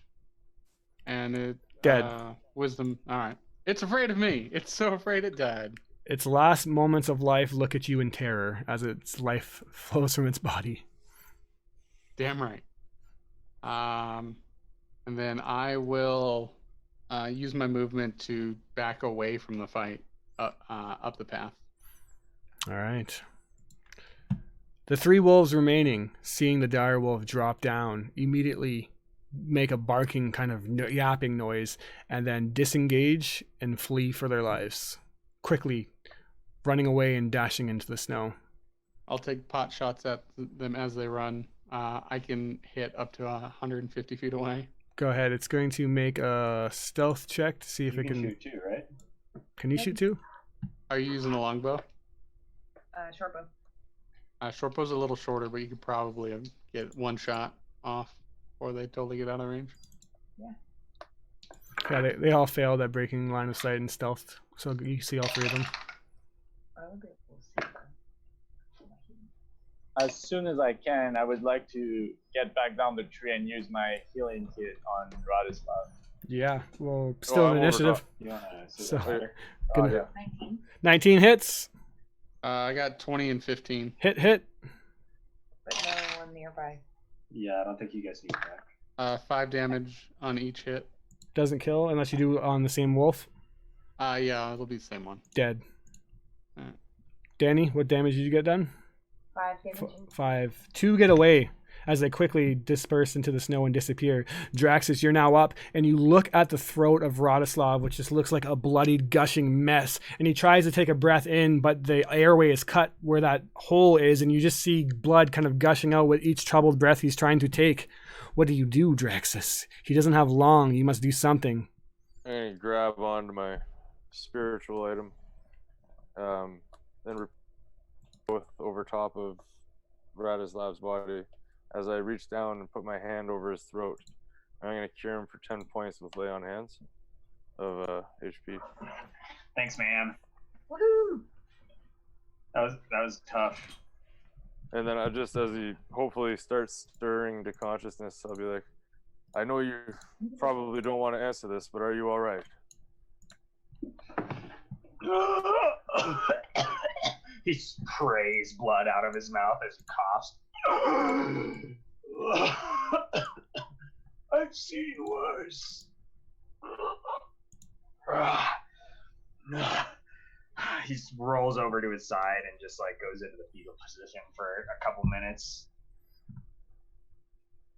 But after that, he pushes himself back Absolutely. up to his feet, back up to his hands and knees first, and then slowly back up to his feet. Taking a moment to collect yourselves, that horrifying encounter almost tragically taking one of your fellow party members down, you realize that maybe this place is quite dangerous and that you should be on guard.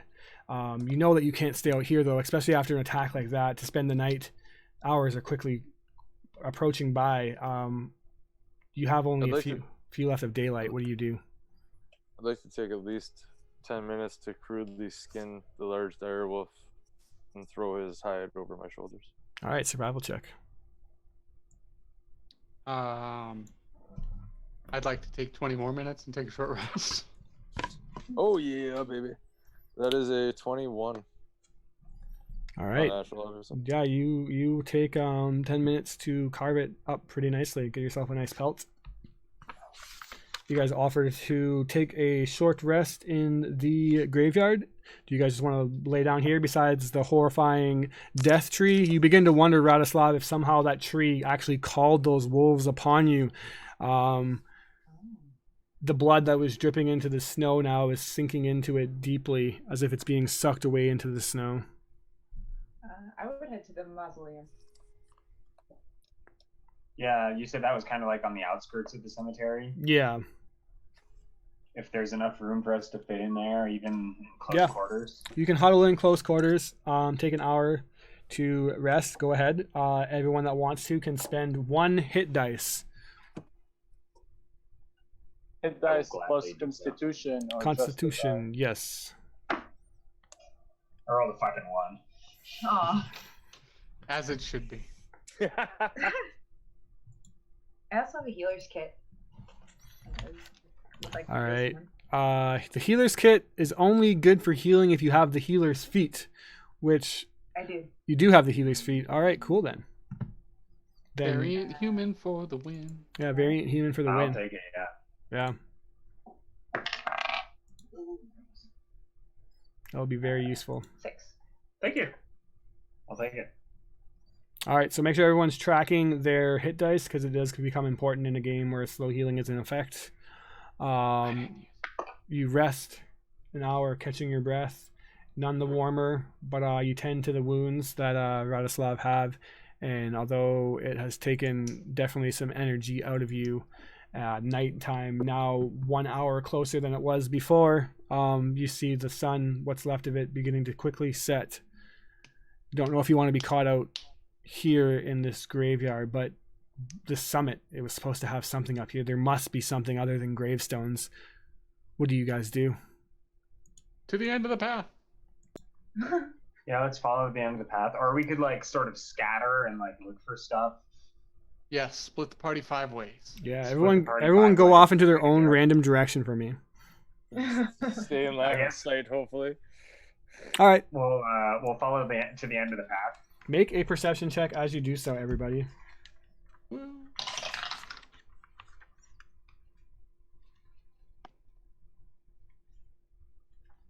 Ooh, 17. 11. 23 for 17. Danny, 13 for or 15 for Radislav. Awesome. Danny, 2 two. and 1 for disadvantage. Nice. Thank you, sir. I can't wait to use these inspiration points. I'm never going to miss another attack again. I don't feel like you'll need them though. Yeah. Danny, with a 23, particularly keen ears, you begin making your way up the path, but there's this humming, this pitch in your ear, and you catch it momentarily listening to it. It sounds otherworldly, almost like a constant humming or scratching noise of a nail on a chalkboard. It doesn't go away, but you have to intently listen in order to hear it. It seems to be coming southward from the end of the path, but at times it sounds like it's coming from behind you, to the side of you. But now that you've heard it, it's just in your ear and you can't seem to get it out. This scratching chalkboard noise. Almost rhythmic, yet horrible. The rest of you, as you begin to follow the path, see this little bluff at the very peak of the mountain's peak. So the peakiest peak of all the peaks, you see a shaggy, snow-covered cabin with Boom. the roofs sagging from the snow in time. A chimney that does look like it has not been used in who knows how long, completely encased in ice. And next to that, a well. The gravestones begin to give away, and the path swerves up in an S shape up towards this cabin. The humming noise, Danny, is definitely coming from it.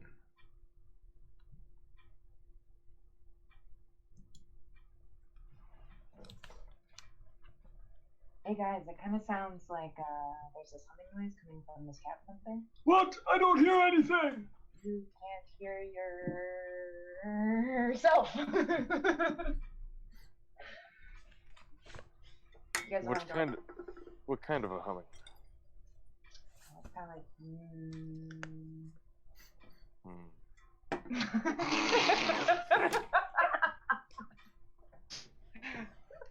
Well, why don't you go check it out? Me? You're pretty sneaky. How do you know? I could tell when you were skulking around that mausoleum. I'll go with you. We'll pincer attack sneak again. Alright, I'll sneak in. Sneak. Sneaky sneak. Give me a roll. 16. I think it's 14. 14. You creep up in the knee-high snow as much as you can, sinking and slulking down, quickly approaching the cabin. The wood itself seems petrified and frozen. The sagging roof seems like it will give forth at any moment. The wood this strange black coal color, and it's as if the cabin seems frozen here in time itself. There's just this suspense and quietness, as if something is waiting for a moment to happen. A sinking feeling in your stomach, but nothing comes. You approach. You see a door on the northeastern side of the house, this kind of front door, and then windows glossed over with many layers of ice that are no longer even remotely translucent. Give me an investigation check, the two of you, as you approach the house.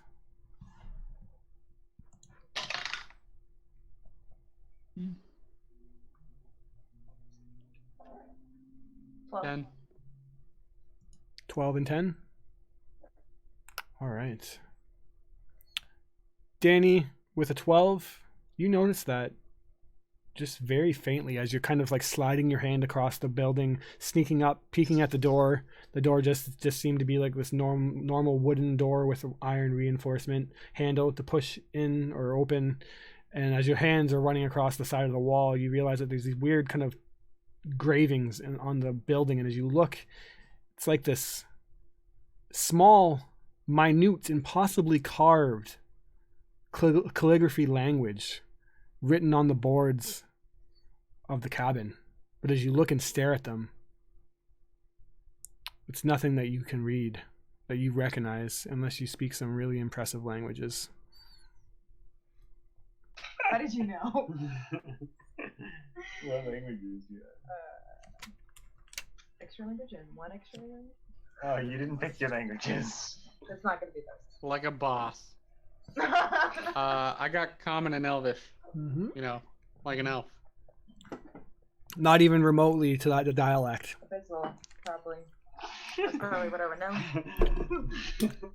Not abysmal either. Primordial, abyssal, and infernal, and celestial. None of those. None of Okay. those. As you look back, the party is anxiously waiting for you to do something, say something. What do you guys do as you are now approaching around this building? It seems just that one front door and then the windows that as you try to wipe the snow off of the ice off of, you still can't even do so. I make some hand signals. Robert is doing the Macarena. Draxus starts heading for Robert. He's like, "It's okay, it's safe. Let's go." I should learn that language. I follow. Sign language is one of my languages. All right. It's not sign language. It's modified thieves' can't. Oh, sorry. I thought it was like Pee Wee baseball language. We join them. You join them. There you are, standing around this cabin, out in the cold. Good, you got my message. So loud. I'm glad it's safe. At least one of you knows how to speak That is what you meant. the highwayman's language. What do you guys do on the perimeter of this building? I opened the door. You go to reach for the door, and as soon as you touch the handle, it suddenly, to your surprise, falls inwards, no longer on its hinge. It makes this loud, booming noise as the hinges have long frozen and broken away, and suddenly, poof! It slams I'm still in. holding onto the door handle. And then, as it slips away, definitely not holding on to it,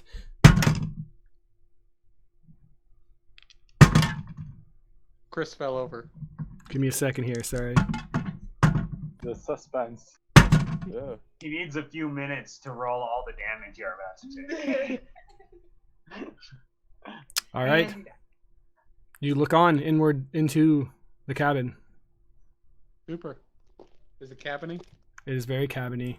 You can see Draxus is right behind him. from the outside of the cabin inwards a carpet, a bearskin carpet in the center.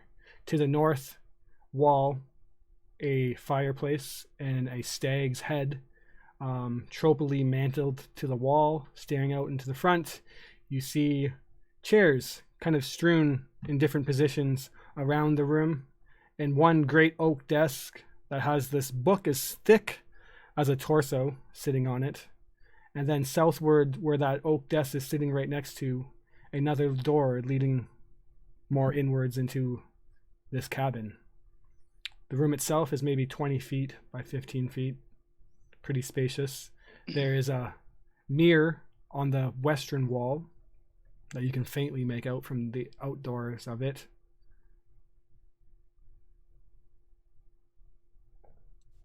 All right. Hanging on to the door handle that has detached itself from the door when it fell over, I look back, and who's the closest person to me? I'd be right behind you. All right. And so I touch Draxus and I say, go check it out. And as soon as I touch him, I cast Face Step and teleport him inside the room. Draxus is happy with that. Let's establish a marching order again, also. Draxus is now 30 feet in the room. Draxus in the room. Behind him. I'm outside the cabin. Actually, let's not even worry about that. Draxus, you, I guess, phase in. I'm assuming that's something you can do. No, but Robert can, so that's cool. Yeah, that's cool. You're in. I Face Step him in. You phase in. You begin to hear Draxus, the sound of a harpsichord beginning to play. And it plays this slow, haunting sound that is slightly uncomfortably out of tune. How dark is it in here? With the daylight receding, it's quickly not becoming very visible. You maybe have an hour left of light left. Even because I hear this harpsichord and I can't immediately see what's going on, I'm going to cast Sacred Weapon for the light again.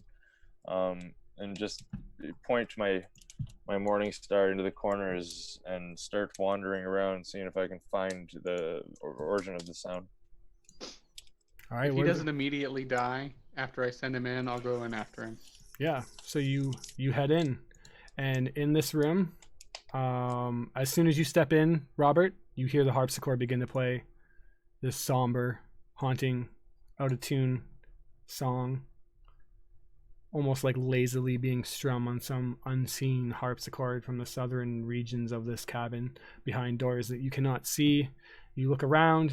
You all kind of notice as you're stepping in, Robert, that the 5 different chairs in this room all seem to be pointing at the door as you're walking. You came in. Even the one that's at the desk is not like stationed in the desk. It's like pointed off into your direction at the front door. You see the stag just kind of with its mouth open and long horns staring deadly across the room. And as you step in, you hear this loud pung, pung, pung.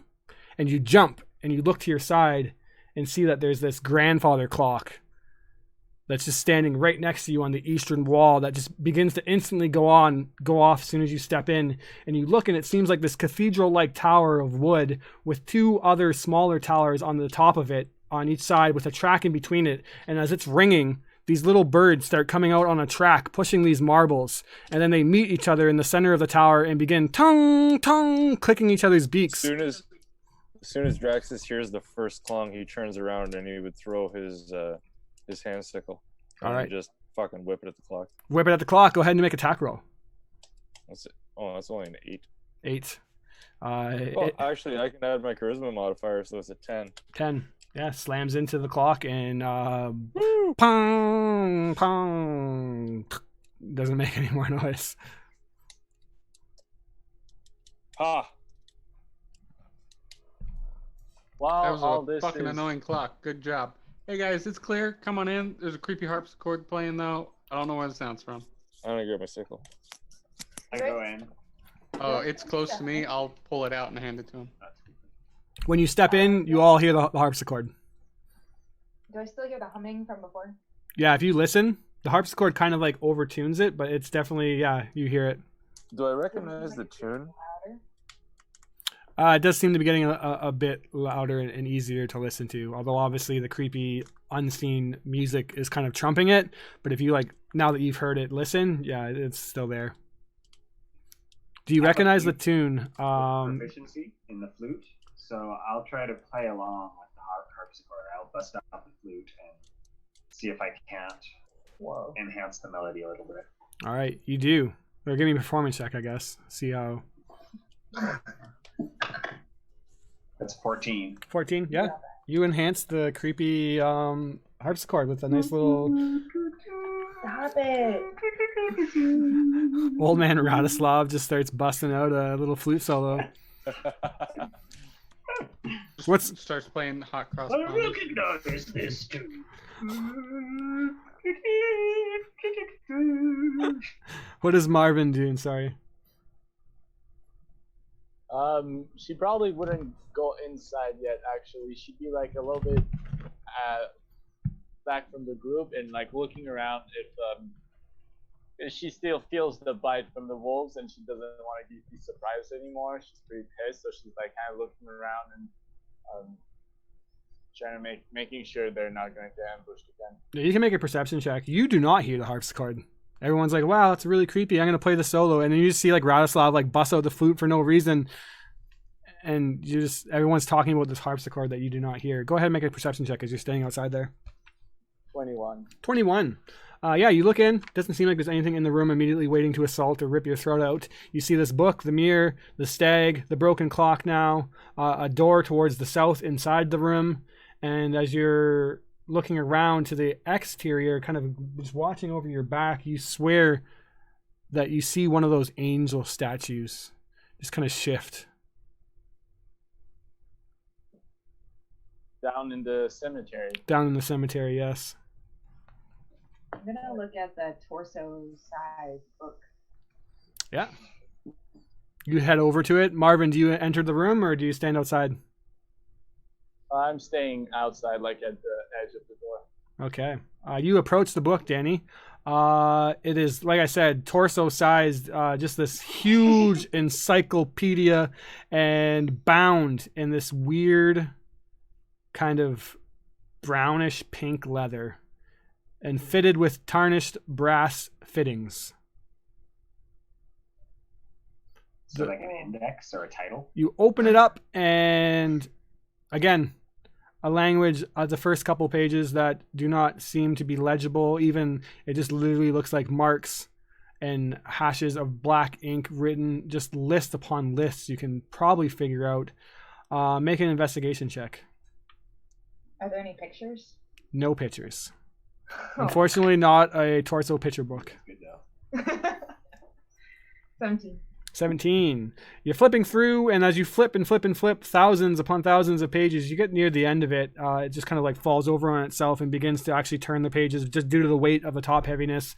And the last few pages actually are just names in common, written, hundreds and thousands of them. And as you get to the last couple pages, you notice that the end of the book has pages ripped out. Ooh, I have mending. I want to fix it. You cast mending and mend in some new parchment. Doesn't fill in the ink though. Oh. Bummer.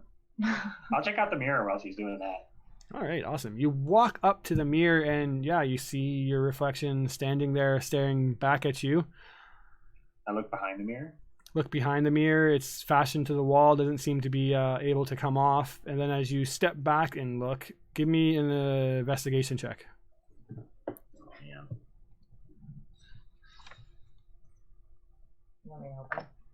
You're doing the book. I got a 14. 14. Yeah, there's some like finely written runes and stuff on the rim of the mirror, the kind of casing of it. You can't read the language though, unless you have special means to read languages that you wouldn't know.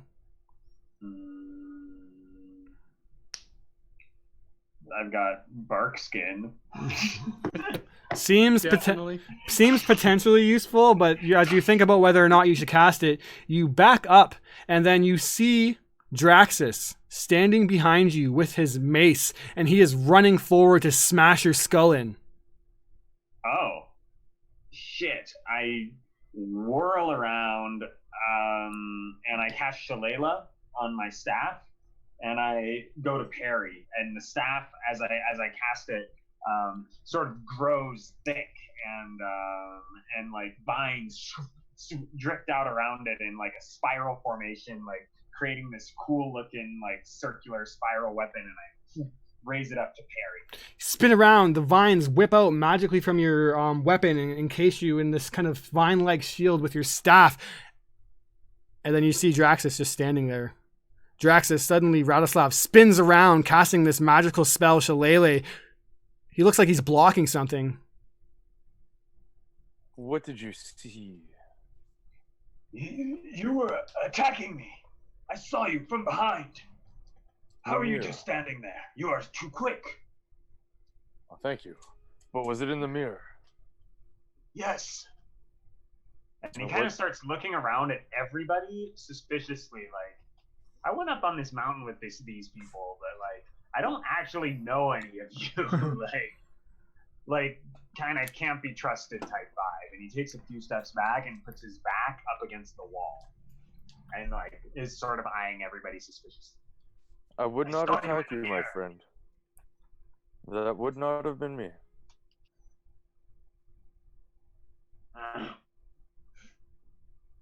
All right, then. And the shillelagh sort of descends down off of the shaft and he takes a few steps forward, using it as a walking stick. Still looking very suspicious.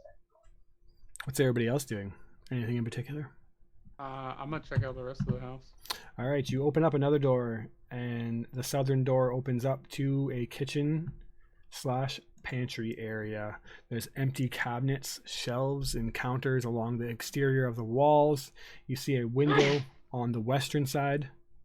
You go and look, and as you look backwards, there's like this little opening hole on the north wall that you just came from that opens up like a window into the main room that you just came from. But there's no glass or anything. It's just like this opening to see back into the main room from the kitchen. As you look, there is a door immediately to the east where you came from. So you're coming into the north, heading southwards. And then as soon as you walk in, there's a door immediately to your left or to the east. And then downwards, even further to the south, is a small hallway that opens up to two more doors on the west and east. The kitchen itself, as you kind of look around, the cabinet's empty.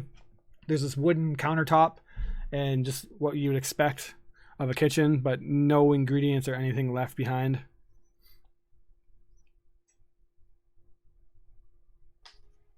I don't think I'm done with that mirror.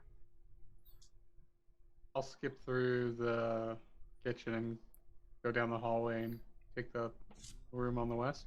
The wooden on the west, as you get into the hallway, it becomes very clear that the music is coming from the east. You pick the door on the west first, opening up. It's a small bedroom, an empty footlocker, a nightstand, a candle, some kind of bag on the nightstand, and a bed. Can I check out the bag?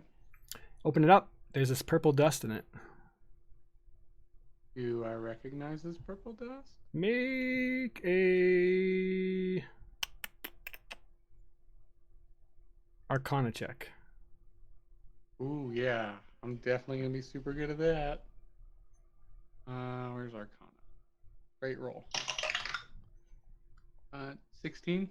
16. Yeah, you're pretty sure you know what this is. It's called Purple Lotus Powder. It's actually a highly addictive, legendary drug. This is definitely something Robert's into. It's said to be able to give the powers to transform into a god, some feel, or annihilate them in the space that they exist in the very seconds. But the drug is said to be very unpredictable, yet very powerful, and there has been times where people have become deadly addicted to it. A little sniff of it, though, would send you on a venture of sorts. Yeah, I'm totally going to take a hit before I take it back. Excellent. That's the kind of plays we like to see around here. Roll me a D100. Okay. 75. 75. Oh, God. Interesting. Okay, so the first thing that you do is you scoop a little bit out and take a big sniff and shoot it back. And you instantly begin to feel dizzy and unable to stand. You fall back on the bed and the room begins to violently swirl around you intensely. You look around, everything begins to move in slow motion. You try to call out to somebody, hey guys. Your voice just comes out mumbled. And you, my friend, I don't know how we're going to do this, because this is definitely not intended for 5e, but oh my god. Lose 3 levels.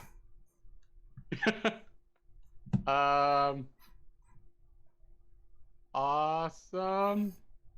So, you just Good old basically, level drain. you feel 0. incredibly weak. What that means is that you have no longer any I do actually have some things for level 0s. It's basically, you're no longer proficient in anything. You have none of your special abilities. You have a D4 of health plus your constitution for now. And yeah, that's about it. Luckily, you know that some of the effects of the drug are not permanent and wear off at a certain amount of time. But for now, you just fall back into the bed, laughing to yourself. Your weapons, your bag falls over, and you're just laying in the bed spinning. What's everybody else doing? That went well. Nobody knows what happened. How far am I from the statue, that angel statue that I might have seen moving? Like 100 feet. Can I go inspect it? Yeah, it's a good distance away from the party. You go and you begin to walk away in the snow. Give me a perception check.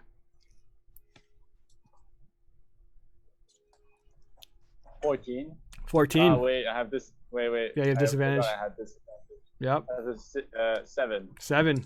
You see a statue. Seems to be standing there. Didn't look like it moved. Just this like fat little angel woman statue. Little tiny wings, holding like this tiny bow, kind of Cupid-like. I want to go upstairs and see what happened to Robert. All right, you head downward. Do you do anything else, Marvin, before we go on to that? I'm gonna pull out my knife and like chip one of, like, I don't know, a little drawing on it, like a little wolf. I'm gonna chip a little wolf, like very crude. You do. All right. Then I walk back. You walk back. All right. Danny, you head down. You see an open door to the west in the kitchen. And to the east is another door where the harpsichord definitely seems to be coming from. You look and see in the door, though, is currently laying on the bed, giggling to himself, Robert. Muted.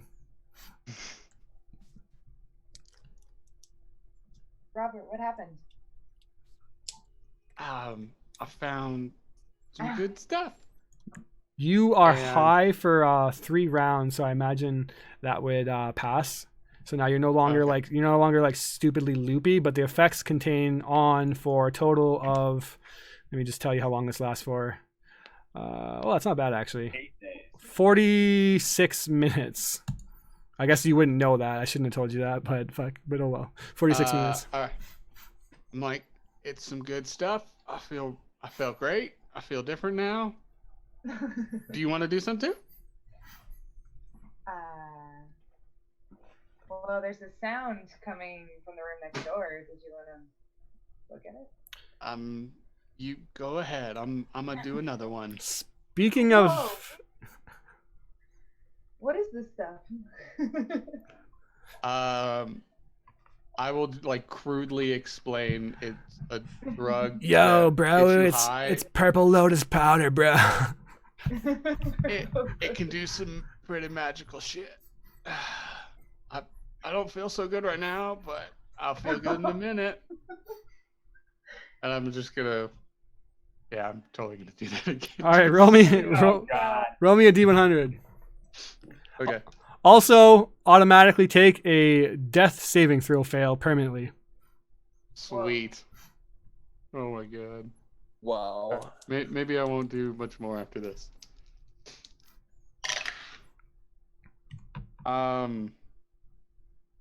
How do you read 100? Is it 3 zeros? Yeah. All right. Okay, Yeah. so- Yeah. Yeah. I always 100 forget. then.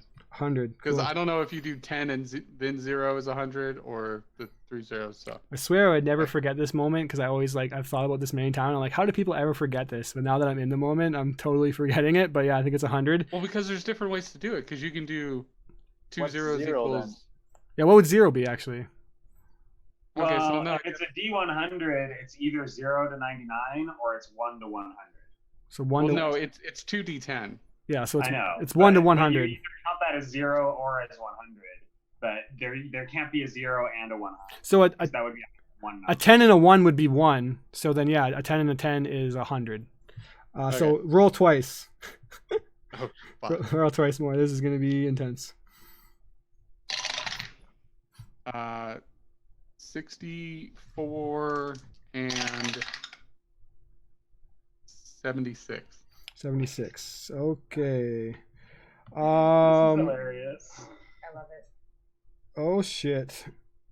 Take another permanent death saving throw. 2 permanent Oh, fuck. and Whoa! Seems like all bad stuff. and then roll a d6 and a d4. D6 and a D4.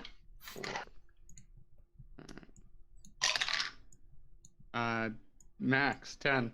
10. No, what's the separate number? Sorry. Oh, 6 and 4. 6. Your dexterity is increased by 6 and your constitution is reduced by 3. Okay, so con is -3. And Danny, you spin around and see that he rips another big hit of this stuff, falls back and begins to seize and vomit on himself. He's overdosing right now. And if this was Lamentations of the Flame Princess, you'd already be dead because that's a fail or die. that's a straight up die, but I'm gonna give you a death saving throw. So you have All 2 right. perma. So yeah, you're ODing on the bed right now. Okay, I'm gonna take the bag of drugs. There's and I'm gonna there's close it. Confiscated. there's 8 hits left, and roll me 2 d20s. Robert, Okay. this is the best Oh my part. god. This so is the- many dice. This is the best part. Give me- 19 and 2. oh, which one did you roll? When did you roll the 2? First or second? Second. That's actually amazing. You are addicted to purple lotus powder. Yeah. If you don't do a hit in every 12 hours, you're going to be in rough shape. Dude, he's already in rough shape. I'm There's gonna no way Robert survives this. I'm a death grip onto my bag of drugs and not let it go. You're currently ODing right now. You're supposed to actually be dead, so I'm going to say she gets it from you, but I actually make a disadvantage. You make a disadvantage, and you're still level 0, so you don't get to add any of your proficiency shit. And Danny, you can make an acrobatics check to wrestle it out of his stoned ass hands. But I get to use my +6 in dexterity. It's true. You do get your modifier. 20, Oh, it's only 15. 15. She rips it out of your hands, and you go to puke on yourself. She rolls you over. You are currently fucking flying out of your tree right now for the next 56, 40, so 12 hour and a half, roughly. So You're fucked right now. for an hour and a half, I'm fucking wasted. How many hits are in this bag? 8 more hits are left. Oh wow. All right, while they're doing that, I'm fucking Pied Piper, just flute going. I'm really jiving with this harpsichord music. I You're like- open the door to the harpsichord room. I'm like, oh yeah, I'm in. It's good. You just hear this fucking crazy ass flute solo as you're tripping out, vomiting into your own mouth. You're high as fuck. Metal. Dude, play that Kenny G, bro. You enter the room and you see that there is a bench and a harpsichord in the corner of it, and a 6-foot wide, 4-foot tall painting on the wall. As you're rocking out the, let me see here, harpsichord suddenly stops. There's no harpsichord playing at all. Just you and your flute. I put the flute away. Yeah, you begin to wonder if it was ever playing at all. Where's my jam buddy? And then you enter in the room, and you see that this picture is depicting. You have to rub your eyes. You're old. This can't be right. You get in closer, but no, it's depicting you standing, kneeling in front of an altar with a tall, giant-sized skeleton looming above. It has an open door with a dark tunnel behind it. It's in this crisp medieval style painting. And you notice that the rest of the party is also painted into this. You actually see that Draxus currently has a goblet, and it's shining light. And he holds a handful of fists, or a fistful of little tiny glass spheres.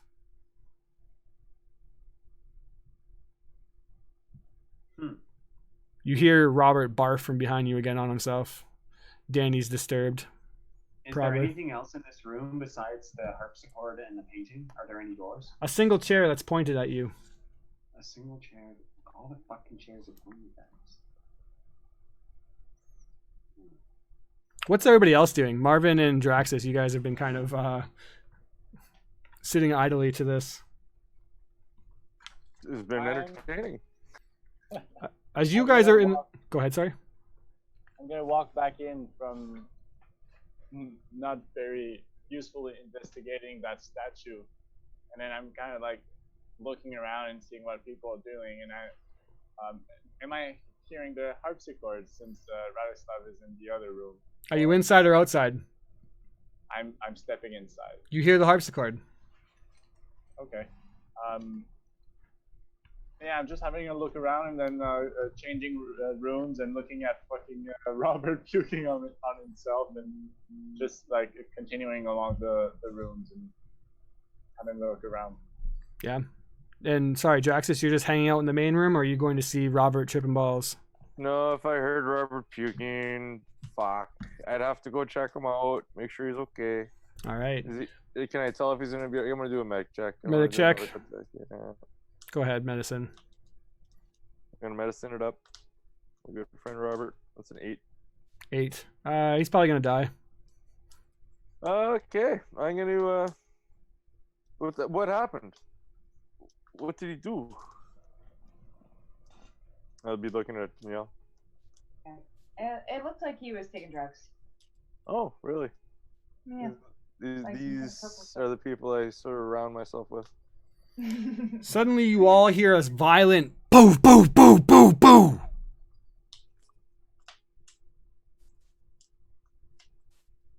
Like a knock at the door? You don't know.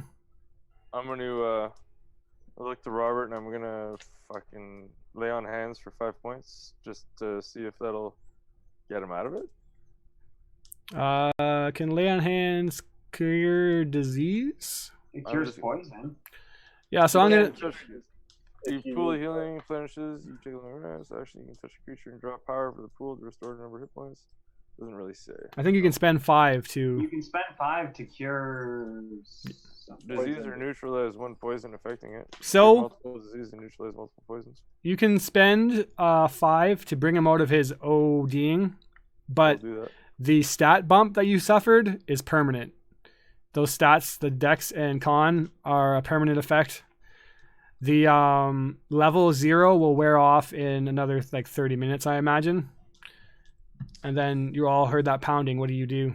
Right after that, I'd run immediately to wherever I heard the pounding from. You run out, and as you come into the kitchen, you follow. And as you come into the kitchen, you're about to run through it over to the door where you think it maybe came from, but then you see it in the corner of your eyes, stabbed viciously into the countertop, is a large silver cleaver. It's just deeply embedded into the countertop. With everything else being frozen and dusty, is the cleaver clean, or is the cleaver dusty and frozen as well? Clean. Someone else is here.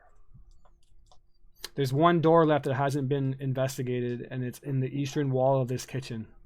We should stick together. Follow me. I would like to like assemble the group, if that's okay. I'll wait for that, and then I'll lead on. I'm no longer vomiting, right? Right, you're back to Okay. level 0, slightly more dexterous, but So fucking dexterous. When you Like get a your levels fucking back, cat. dude, it's gonna be amazing. until you need to do another hit. Yeah, no, the whole time I'm gonna like try and like sneak my bag away from her. All right, you're gonna try to steal from the rogue. Yes. All right. If you do so now, you can make a sleight of hand check. I imagine that she's watching you though, so she can make a contested perception check. Nope, she's looking at her phone. Oh my god, and sleight of hand's dex too. Yeah. But you don't get your proficiency, right? No. I fucking don't need it. Yeah, 16. probably has like 26. 22. Probably has like 26 dex right now. Get your drugs. Yeah, my my drugs, man. Drugs are back. I'm gonna. You can make another Arcana check about them to see if you can maybe figure out how you're going to manage these a bit better as the other rest of the group is heading towards the door. Go ahead and roll that really quick so I can give you Okay. some potential stats so you don't accidentally OD yourself. You can very easily die from this. Let's see. Okay, Arcana's a straight roll. 19. 19 is enough to know that being addicted to it now, you've heard of this, it's a very bad addiction. You need to do a hit every 12 hours, but if you do more than one hit in a 12 hours, you're going to OD. So one more double hit in a 12-hour span and you're dead. You know that you can't survive it, but you also know that every 12 hours you're going to need to do a hit, or else you're going to start jonesing really bad. I will tuck my sweet stash away in my secret pocket, also known as my prison wallet, and save it for a rainy day, which happens in 12 hours. All right. You head towards the last... As I walk up to the door, I'm gonna stop and knock. do. No answer. Hello. Nothing. I'm kicking the fucker in like hard. Boof! Like, I'm not just opening the handle. I'm like fucking booting it and going in. Pound it open, and what you see inside is a wardrobe, a bedpan, a large sack in the corner, slippers at the front of the bed with a large comfortable looking bedroll rolled upon it. On a foot locker is a book, a quill, some ink, and a sheath short sword resting atop. Nothing else besides that. Behind the door, I'm searching. Well, if the door's not on the ground, I'm searching behind the door. Everywhere. Doors on the ground. Nothing. Nobody? Nothing. I'm following him closely, and I've got the cleaver slung over. I've got my staff in one hand, but I've got the cleaver in the other. Yeah, you can add a 1d4 cleaver damage, or like a cleaver does 1d4 if you use it. It's a functioning cleaver. All right, I'm gonna go check the book with the quill and. All right. As you enter the room, Marvin, strangely you realize all 5 chairs are pointing at you. Cheers, bro. What's the matter with these chairs? I noticed at the front door as well that all the chairs were pointing at us. Maybe we should sit in them. I'll go sit in one. I'm gonna try to cut a chair. Gonna try to what, sorry? Like, attack a chair. Attack a chair. You go up to it and you smash the chair. It is broken. Yeah. That's all. You sit at a chair in front of the desk where the big book is. You can investigate it. You, unless have magical means, cannot discern any of the languages. God damn it. Are there empty pages? There is ripped out pages and no empty pages now. Just a I will long... go back in the corner. I'd like to. Okay, go ahead. Sir. What's Danny doing, sorry? And... I wanted to look at the sack in the corner. All right. And what's Draxus doing? I'd like to study the symbols and the writing. If I don't know them off the hop, I do have the researcher stat boop for the sage background. Okay. So I would know at least where to find the information or how to obtain it closely to me somehow. Okay. Nice, Drexus. Do whatever check you need to do, maybe. I'm just reading it real quick. And as you head towards the bag, Danny, you would find in it. Where is it that says what's in it? Inside the pack is a 50-foot silk rope, some extra clothes, a pickaxe, a cooking pan, 2 weeks worth of rations, a grappling hook, climbing harness, spiked climbing boots, flint, tinder, 4 flasks of oil for a lamp, 12 candles, and a lantern, all stashed into this bag. And I'll just take that with me. I'll copy pasta it into the chat so that you can inventorize. So I'm not exactly looking with researcher to be able to find where I can find the information. I'm going to do a history check and see if I can use advantage with the researcher to see if I remember anything that might help me decipher these languages. Yeah, go ahead. All right, thank you. I'm guarding the door to this room while he does that. Like, oh, there's a nat 20. Nat 20, nice. So basically what you realize is that this is 100% a incredibly ancient language called the Duvenku language.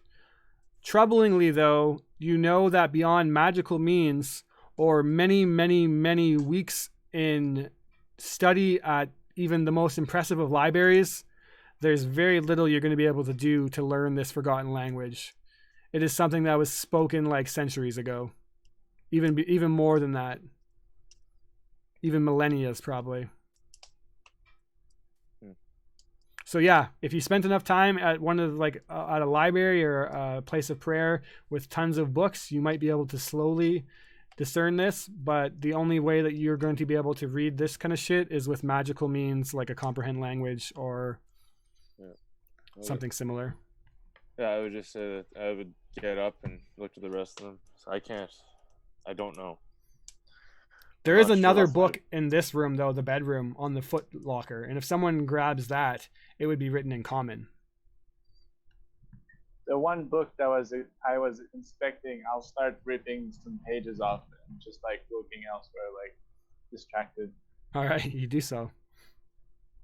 I'm sure I'll eventually come to the second book, the one written in common. Yeah, this is written on the footlocker in the bedroom, and you open it up, and it's apparently a diary of some sort, a climbing journal of a man called Norquist Orve. And it's written in the common tongue. It includes diagrams and maps of the routes that this man apparently plotted to take to climb up Deathfrost Doom Mountain. Although he doesn't know the name of the mountain, he's apparently an adventurer, a mountaineer from far away. And he decided when he's seen this mountain that he must ascend to its peaks because that's something that he likes to do. One of the final entries that he wrote is that it is far worse than he imagined the climb being. He perhaps bit off more than he can chew, even being experienced. The trees on the mountains themselves seem to be agonized. I am agonized. There is something out here. I am not alone.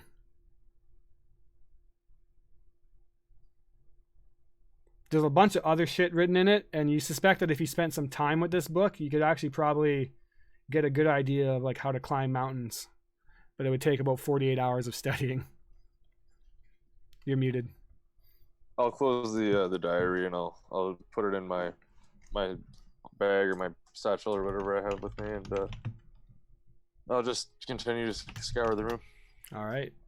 You find a bunch of other stuff. So you find inside the footlocker a purse coin containing 26 silver, 10 copper. You find the slippers, a pair of leggings, a tunic, a thick wool coat, a bedroll. If you inspect the bedroll, you find a dagger inside of it. It just seems like a normal dagger.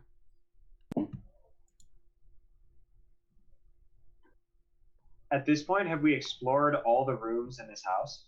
Yes. And now that you're back out of the harpsichord room, it seems to be playing this eerie tune again. I tell the others about the painting that I saw in the harpsichord room. What did you see? Well, I was going to listen to the harpsichord a little more and try to jam with it, but when I entered the room, I saw a painting depicting all of us.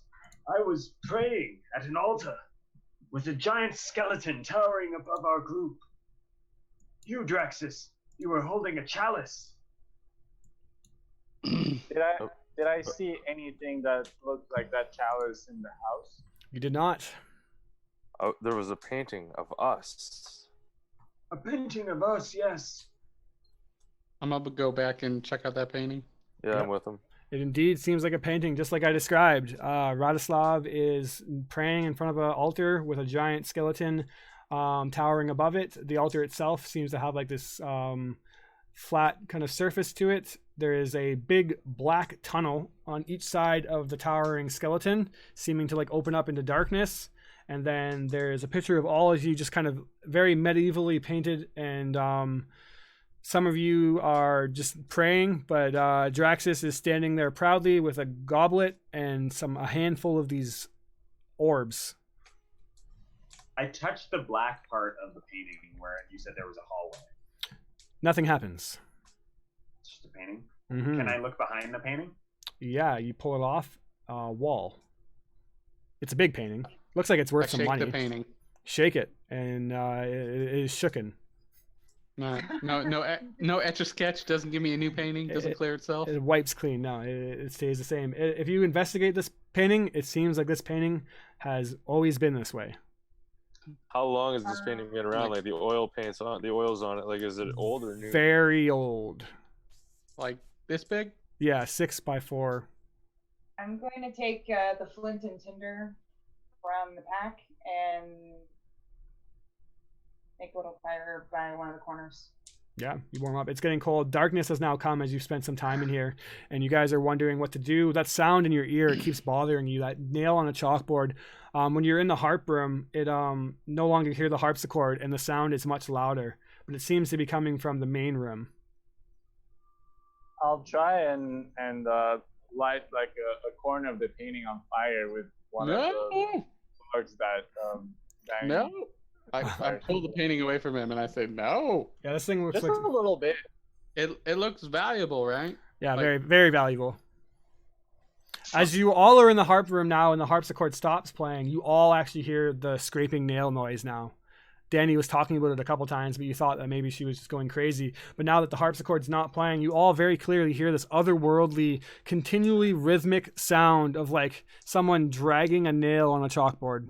All these noises would start to make me go more and more insane slowly. And at this point, I think I would be frantically searching through the hallways, the rooms, for any source of any of these noises. You head back into the kitchen, getting frustrated. You're going into this main cabin, this main room, and you're going to tear everything apart if you have to find the source of this noise. And as you're marching angrily through the kitchen pantry, you suddenly heard a loud slamming sound on the roof.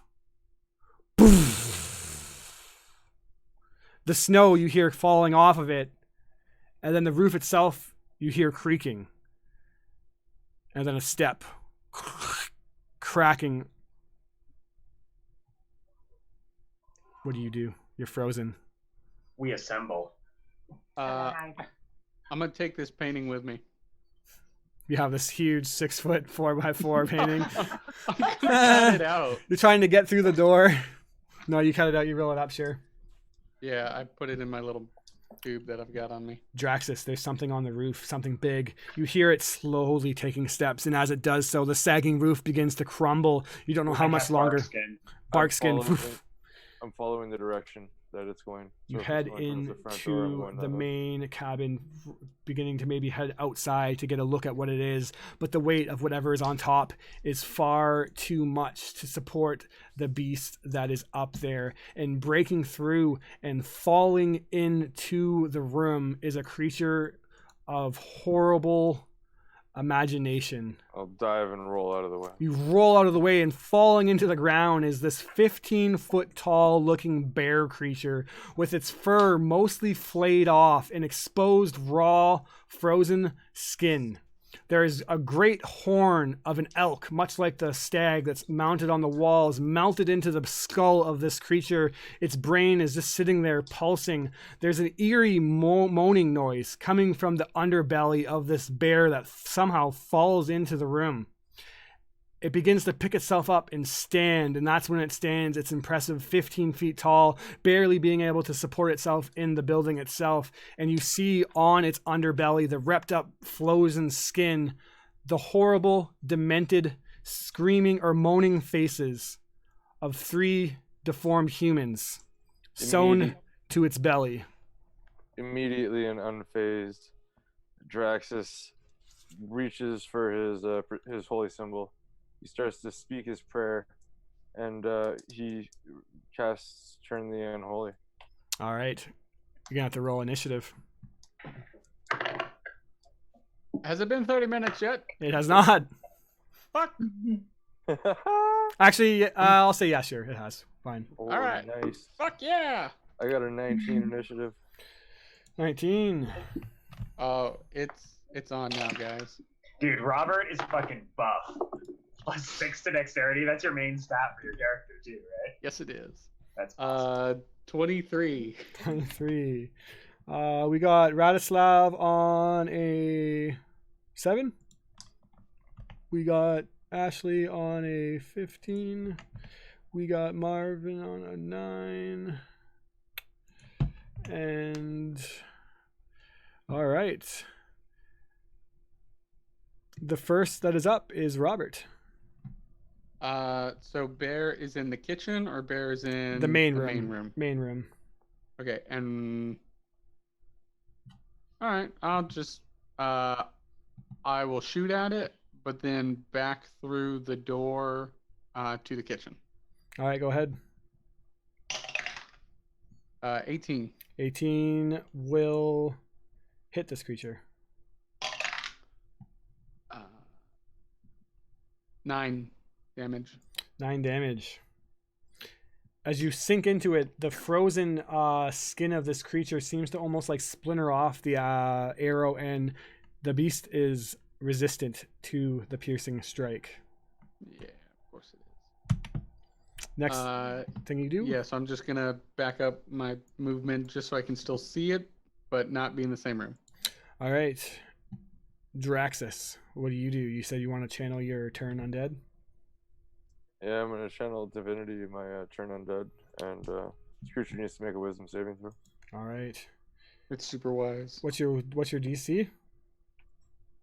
Oh, it's 8 plus 3 plus 2. your Wisdom or Charisma, probably. So that's 14. 14. It succeeds, unfazed by your holy energy that you call forth to fear it. It is not bothered. Anything else? Yeah, at which point I will cast Shield of Faith. You cast Shield of Faith on yourself, boosting up your armor with your holy aura. It, however, is up next, and it is going to fall back down on all 4 legs and begin to run out towards you with speed that you would not expect such a big creature to have. It tries to maim you with its horns that are melted on its skull. It rolls a 23 to hit and does a total of 13 damage. You need to give me a dexterity saving throw. That's a 4. 4. I'm going to use my luck. No, I'm not. I'm going to use my inspiration. Roll again. Knowing that this could be a battle to the death, Draxus just resources from somewhere and pulls from deep down and says, screw that. I'm not getting hit by this, and rolls a 17. 17 passes. It was inches away from goring your leg, we'll say. It just tries to pin you to the ground, and you suspect that if you get caught by those horns, that it would do some devastating damage. You take the 13 damage, however, and that ends its turn. Danny, you're up next. You hear a ruckus and the sound of a roaring beast and the sound of combat in the other room. What do you do? Well, I'm going to run in and shoot with the crossbow. Crossbow's ready. You pull the trigger. Let's see what you roll.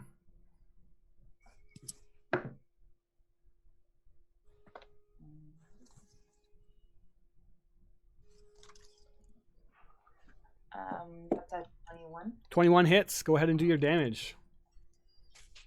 Is somebody close by? Yeah. Yep. A 12. 12 damage sinks into the chest of this thing and actually hits one of the demented faces on its stomach. And you hear as it does so that it screams out one of these faces in agonizing pain as the other two cry. Anything else on your turn? No, that's it. All right. Marvin, you would normally be up next, but as you go to see what's going on in the room, you see that the creature, this bear abomination, shimmers, Draxus. And suddenly it's not where it was before. It is now in the kitchen behind you. And it will strike into your back. It almost like vanished and reappeared, it seemed like. There's this glistening silver liquid coming from it, and it is going to make a double claw attack on you. Rolling a 8 to hit, which misses, I'm assuming, and a 9 to hit. You just narrowly get out of the way. It smashes its claws into the door frame, basically knocking out a huge section of the wall.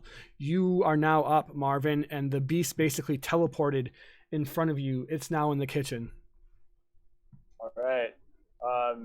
Seeing her teleport, she's gonna like try and skip the attack and roll like on the floor. And then she's gonna stand back up and attempt to slash it with her short sword for a 24 to hit. Hit. And that's going to be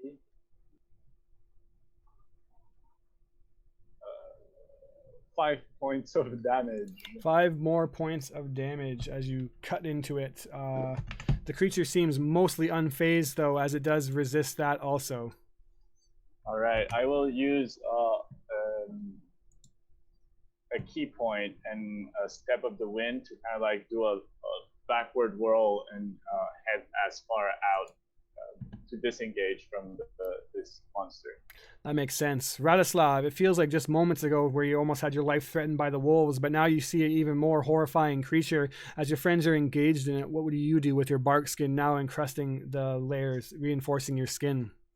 I will run towards this beast, and as I get sort of within its vicinity, I leap towards it, and in the air, my bark skin starts to transform and change shape, and I grow multiple times my own size in the air, and I barrel into this thing from the side.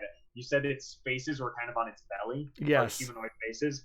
I barrel into those in full beast bear mode and just start clawing and tearing at its side, just barreling into it. The last thing I say before I transform is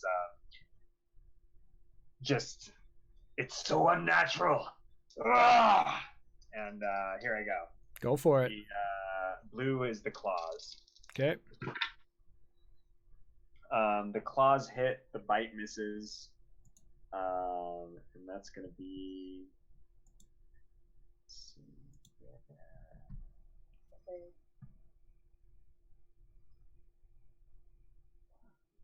It's a brown bear. 2d6 plus 4. 11 points. 11. Do your attacks count as magical yet, or is that not something till higher level? No, that's at level 6. Okay.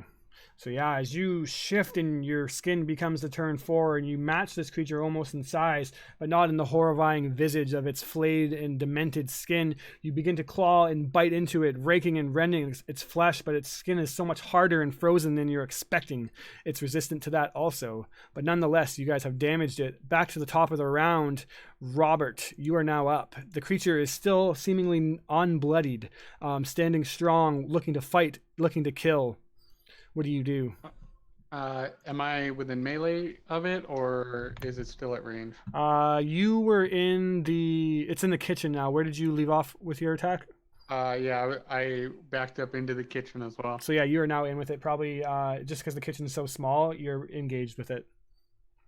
All right, I will face step away to get in or out of melee with it as a bonus action.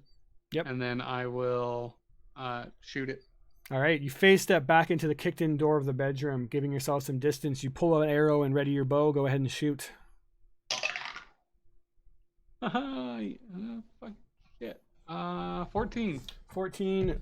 Let me just check here. I think that hits. Oh my god. I rolled a 4. Nice. So I will go ahead and use a superiority die in a trip attack. Okay. So it's totally gonna fail this, but strength save. Oh yeah. 11. It's best. I mean, worst stat. What does it need to make? Oh my god. 11. It fails. It's prone. You're welcome, guys. It's prone. As an arrow perforates into its leg, it knocks it down momentarily. It'll take 17 damage. 17 damage. All right. That's it for me.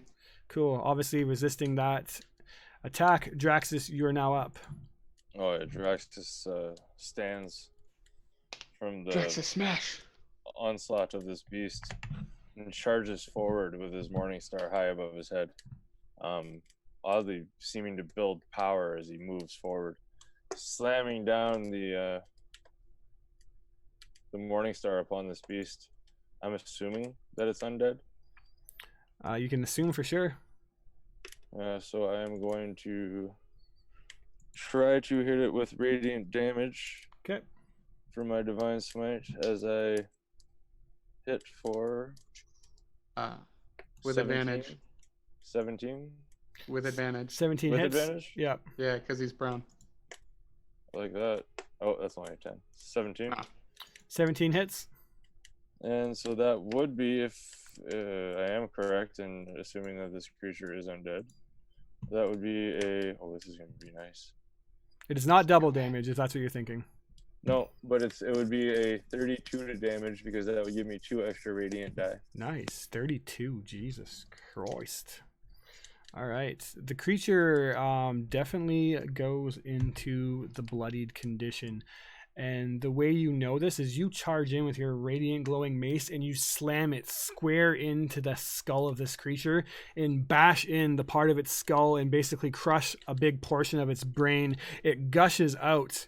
But then to your horror, it stands up and roars in agony. And as you've done so now, you've seen that you've actually smashed out the eye sockets of this creature, and now its skins just hang, its eyeballs just hang with a frayed little skin tissue hanging out, kind of drooping down, but still focusing on you. Both eye sockets popped out. It roars in anger and ferocity. Everyone's going to need to make a wisdom saving throw right now. I'm super not. 13. 13. Good. 3. Stun for the turn. Yes. 15 saved for Marvin. 17. 17 saved, Danny. 14 with 1 luck. Good. So only Robert is stunned by the horror of this thing's rage. Anything else on your turn, Draxus? No, that'll be it. I'll just prepare myself for whatever comes. 2 mighty claw attacks spin around and try to rake into you. 17 and 15 to hit. Neither hit. Neither hit. That ends its turn. Danny, you are now up. Shoot it with a crossbow again. Shoot it with a crossbow. The creature is bloodied. I forgot that I had inspiration. Fuck. All right, no worries. Go for it. Suck it, bear. What did you roll, Danny? 17. 17 hits. Go ahead and do your damage. See if you can take this thing out before it ferociously goes on forward. No. 13. 13 damage. Resisted to half.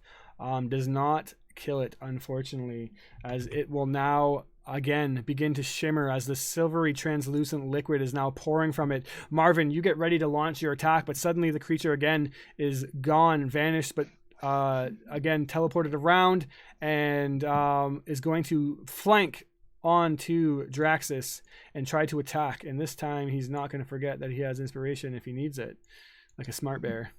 So many inspiration. That is a total of 20 to hit, unnatural. Nope, doesn't hit. Jesus. All right, fuck you, inspiration. 24 to hit. Yeah, that'll hit. And so sad.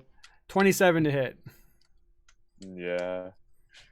All right, I'll teach you to shield to face me. This is gonna hurt, my friend. Probably, buddy. First attack, 17 damage. Oh, really? Standing, No. unconscious. Yeah. Third attack. Third Doesn't attack matter. is going to be 2 automatic saving or fails for you as it Yeah. attacks you, trying to kill you. Marvin, feel free to go ahead as this thing takes down Draxus and is trying to just rip him apart. He is almost dead, but resistant to your attacks. You don't know if you'll be strong enough to take him down. See what you can do. All right. Seeing Draxus hit down to the floor, she's gonna like scream out and run and jump on the creature and trying to hit it with an 11. 11 does not hit, unfortunately. All right, so I'll spend a key points to flurry of blows and try and finish it off. That's All right. 19 to hit 19 hits. and 13. 13 misses. Fuck. Remember, you have your luck points, though. I think I'm fine. I'll have that's 8 points of damage. 8 points of damage does not finish it off. For one hit. Fuck. I'm just like trying my best to hit through it, but its skin or like the ice on it is too tough, and I don't manage to land serious blows. All right, you're punching into it as hard as you can, chipping off ice and broken skin. The bear, Radislav, is up and ready. The creature has basically turned itself away from you, focusing on just killing Draxus. Oh yeah, I get a bonus for flanking.